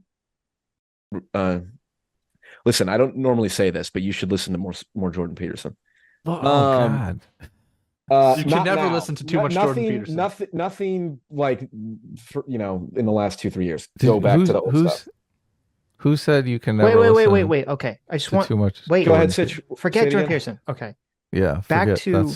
I just wanted to make sure that I understand who I'm talking to, because we have talked to leftists who do have this opinion. So there is acknowledgement that, like, yes, the Palestinians have been themselves a huge major impediment to peace throughout this entire process and are doing like basically all the wrong things to essentially facilitate the peace process. Yeah, every personal moral failing of every Palestinian has added up to the fact that Hamas is now in charge. And I'd say the same for the Israelis, although it's less severe right now, but at the rate it's going, they're sliding further and further into genuine theocratic fascism. That's what's happening in Israel. But the reason I answer this way is because I take it for granted that I am not in any remote way whatsoever sympathetic to the far left position at all. And I'm assuming this is the third time we've talked, and I don't think any reasonable person with any room temperature IQ or above could look at my videos and come up with any conclusion other than nobody loves Jews more than I do, and nobody hates the far left more than I do. Yeah, but it's like, because I think I saw one video that you did on this, and it was all anti-Israel. And it's just as like, if you've seen my tweets that seem all pro-Israel, and so that's why I understand it creates an idea that is often I don't know if it's real. What is the truth there? And so that's fine, and that's good. Good to hear that, because I don't think you should be like comparing necessarily in the same breath Hamas to the quote the theocratic fascism of Israel, because obviously if Israel government had the same mentality as Hamas, Palestinians would all be dead by now. They wouldn't That's exist. not true, because they know they can't do that. Otherwise, they would start a war in the Middle East and they'd lose Hamas the entire doesn't support of the international care community. about I'm saying Israel. any of that. Israel could. Everyone makes this argument. Well, Israel could have wiped out like Palestine a while ago. It's like, no, they couldn't have, because they know they would have been wiped out. That if the goal is to annex them and take over Gaza and ethnically cleanse, not genocide, because there is a distinction there, you do it incrementally. They would never have all at once. They would never have given back Gaza if that was the goal from the beginning. Oh, I think if they have a long-term view. It's work. It's now they're about to evict everyone and then occupy it once again. No. I think. Wait. Let me just answer this. Okay. If the goal was, you can say like right now, there is obviously this goal and idea of the West Bank. If that was the goal of Israel from like some long game here, they would have been doing the same thing with Gaza from the beginning. They never would have given it back. They never would have forced the Israeli settlers out of Gaza in the 2000s. So I don't think it's fair. Not if they can get it back 20 years later. You don't honestly think that someone thought 20 years from now we're going to have this like long-term fucking strategy, as opposed to just different people are in control of the Israeli government and different ideas about what to do with it change over time? First off, most Israelis are against all this shit. So again, as soon as we say Israel, we ignore the important distinction. Are there a minority of Jewish supremacists who have incredible amounts of power and influence in terms of what? The Minister of National Security having a picture of a mass shooter in his goddamn living room. And so and then 30 to 50% of Israelis. Not what I'm asking you. This has nothing to do with what I'm asking you. What I'm asking you is how I do hold them equally disgusting ideologically. No, that's not even what I asked you. What I'm asking you is how long do you think this it sounds like you're laying out that there's been a long-term strategy for the Israeli government to enact a policy of a one-state solution to Israel. You just ignored what I said. Not the Israeli government as a whole. For people in Israel, some of whom are in the Israel government now. Okay, that's fine. So just don't equate that to saying like, well, 20 years ago they pulled out because part of a long game. Because those people weren't in power 20 years ago. When was Benjamin Netanyahu prime minister? I don't know. It was like the mid. It was like it was around. I think it was like around that time period after that. But when he first came into power, he wasn't aligned. He didn't have to align necessarily with some of the far right aspects that he does now in order to maintain his prime ministership. Can we go pick up on something that just got kind of glossed over? I think the point is from 2009 to 2021. Okay. Yeah. The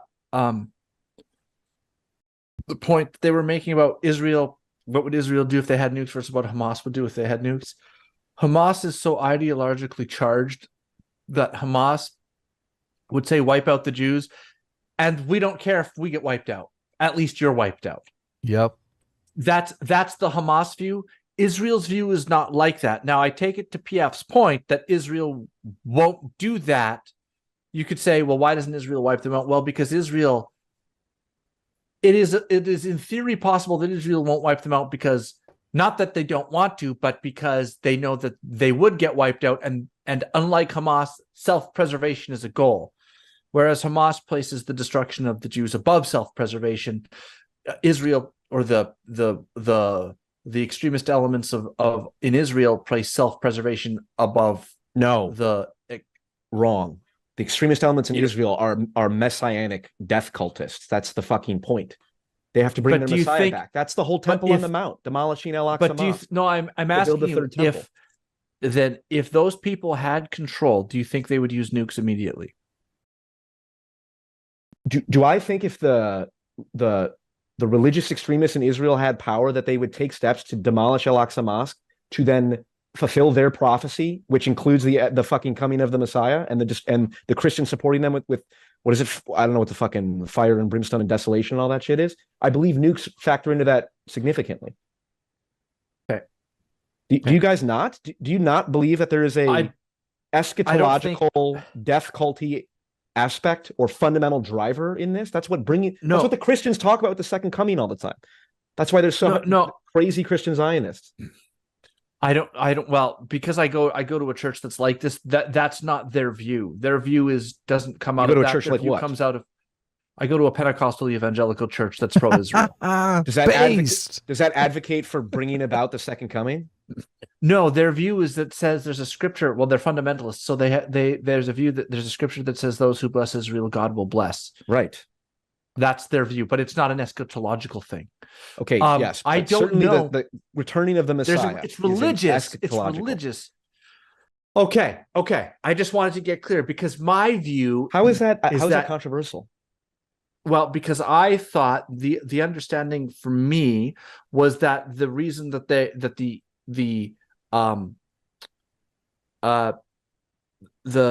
far right of the Israeli politics wanted the land not for eschatological reasons, but because in Genesis 9, Lord says, I give to you this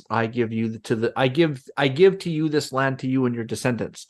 That it's that idea that it's not eschatological, it's that you own the land. That'd be the moderate extreme version. But the Temple Institute and the members of the Knesset who advocate for demolishing Al-Aqsa Mosque, the third holiest site in Islam, are doing so to bring about their Messiah because their book says they should. That's insane to me. And they have news. Fair. Well, those people partly why I'm so concerned. You're right. I just made the mistake of what I said not to do, conflating all of Israel together. I know we got to wrap this up. It's weird. You keep saying cringe like atheist, but you sound like Sam Harris to me. So, in what way? You think everything is driven by religion. You keep going back to theology. You keep saying religion is what's motivating. I mean, I'm taking the Petersonian perspective that it's. Religion and theology are the fundamental substrates. Yeah, he's not saying. I don't think he's taking the Sam Harris view. I think he's taking the view of you could take it like the mytho-religious, like the religious mytho kind of. If you blend those two things together into a meaning-making structure, that's what occupies the bottom ground of everything. And we never got to talk about epistemology, my favorite topic. That's what I think he's doing. So I don't think he's being. I don't think he's being a Sam Harris. Or kind of a Hitchens-esque religious reductionist of everything that's wrong in the world is because people believe in God. He is saying a lot of the problems come from religious fundamentalists in the same way Sam Harris would say that. That's true, but I am defining religion in the Petersonian sense. My understanding of the situation is the fundamentalists are a small voting bloc that Benjamin Netanyahu needs to satisfy in order to stay in power. And then it was far more moderate before he had to satisfy these crazy religious fundamentalists. That's part of it. But we have our fundamentalists too. The whole reason why, exactly. Like him, the whole reason why the capital got moved to Jerusalem is so Trump could satisfy our religious fundamentalists. Agree. Look. The Christian fundamentalists who are egging this shit on is just as bad as any fucking radical. Yes, but they're a voting bloc. They're just a voting bloc, man. Agreed. Well, they're just a voting. Yes, but yes, I agree. There's a population of people who have a certain belief system. Chats. Can I just ask one question? Sure. Are you guys upset that I took the title of Enlightened Centrist from you guys? Does that bother you? Didn't take it. You basically wrote Enlightened Centrist in crayon. And half the letters were backwards, and then you cut it out on notebook paper and you glued it to your face. But you ass. Listen, I'm a classical liberal progressive. I'm not even an enlightened centrist. You guys get moved down to C tier and D tier. Sam Harris is D tier enlightened centrist. You guys are B tier, which also B tier is very respectable. I don't know what there's only two people in S tier: Jordan Peterson pre-coma and CJ the X, and Joey Swoll is between A tier and S tier. Okay. Is that the question? I love how Joey Swoll is. Joey Swoll is the most elite. Joey Swoll is the archetypal enlightened centrist. Okay. What is your question, Sitch? I was going to read from the super chat. Oh, okay. Soldos for $2 says, PF Jung, why not bring the Palestinians to the U.S. instead? Yeah, all the Gazans. They can come. Where do you live? I told you, Dallas. That's why I gave my land acknowledgement. Nice. I do not think that the majority of Palestinians I don't think their cultural values mesh with ours as much as the secular Israelis. Well, I don't disagree. Yeah. Is that wrong? Nicholas Van Neal for 9 months says, let's not forget the irrigation system in Gaza was dug up to build rockets. Water issues are not as relevant as Gaza sits on one of the biggest aquifers in the world. Yeah, they could build wells. Israelis are preventing them from doing that, though.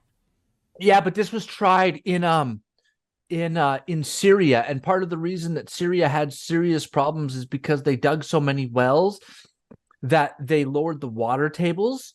And what ends up happening is, if there's a drought, in order to ameliorate for the drought, you have to pump more water. And actually, they depleted the aquifers until the point where the water became salinized. Mm-hmm. And so what that ends up doing is it ends up creating a problem where all these farmers are pumping water, not realizing it's salinated. And so not only do they you end up with a situation where you don't get a situation where 50% of the crops get 100% of their water. You end up in a situation where 100% of the crops get 50% of the water they need, and the other 50% is salinated water. And so it not only does it salt the land, it literally salts the land. And so it takes years of runoff to really get it back going again. And so the Palestinians, yes, they have large aquifers, but they have to be careful with those. I work for the Saskatchewan government, so I know a thing or two about farming and how the water tables function. And if those water tables get low, it can get very dicey for the farming. So yes, they do have those aquifers, and that's important. I don't want to say it doesn't matter, but you do need to be careful with those. Okay. Sodoj says, all of you have an oversimplified Maslow-informed view of people. The U.S. military spent 20 years improving the standard of living in the GWOT, with the Global War on Terror, and it failed. Thank you for your opinion. Mark Twain's Revenge, thank you, says, also, are the guests aware of the growing body of critical historical work on Islam, which is increasingly indicating that Islam as we know it today was intentionally fabricated in the 8th and 9th centuries by the Abbasid Empire? No, I'm not an Islamic historian. I am. I would like to say no. I don't know.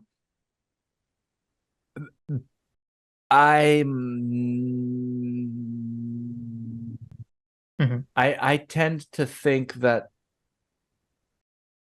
remaking an entire religion in that way would be very, very difficult to do, and I would suggest that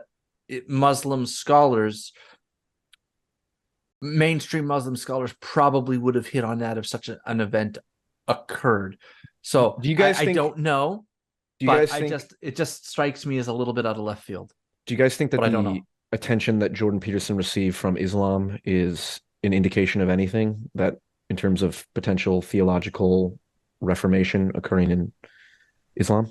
Well, before I answer that leads into the next question. Mark Van Zeven says, what do you guys think about Islam?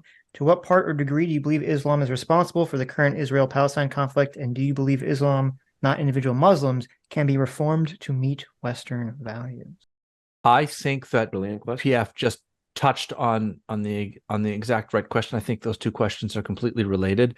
And I think that the Islamic world is... Thank you.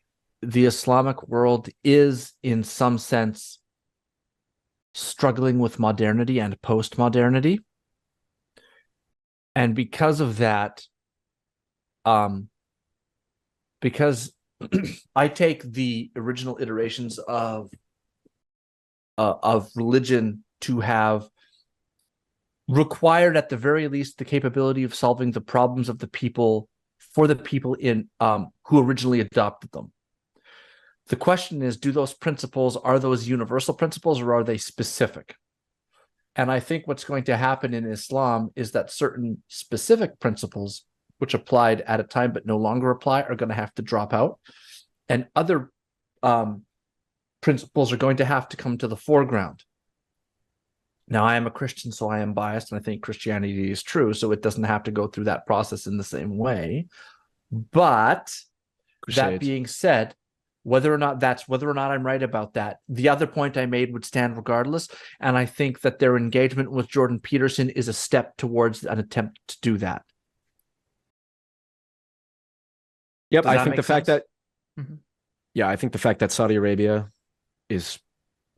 we seem to have normalized relations with them is an indication that even a Islamic theocracy can at least engage with liberal countries. Because they want to make money. I think greed is a powerful motivator. As someone who doesn't know extensively about Islamic religion, and I said this the other day, I think any religion or philosophy that's able to exist for very, very, very long periods of time, which obviously Islam has, requires a level of flexibility to adapt to the ever-changing environment that the world is constantly throwing at us. And so I would just say the fact that it has been able to exist, to me, would make me predict that, yes, it can adapt to a more Western, liberal, secular, democratic structure, the same way Christianity or Judaism or any other religion has. So, okay. Good Emperor says, PF Jung, are you basically saying that we should boycott Ukraine just because there's some Nazis in the ranks while they're fighting an invasion from Russia? No. Do you want to draw a distinction? What is the implication? That you're saying we should abandon Israel, right? Because there's crazy people in the government. See, this is why you guys need to bring on some more like actual leftists, so then you can see exactly how juxtaposed. No, I'm not saying we abandon Israel. I think we need to enforce democracy in Israel.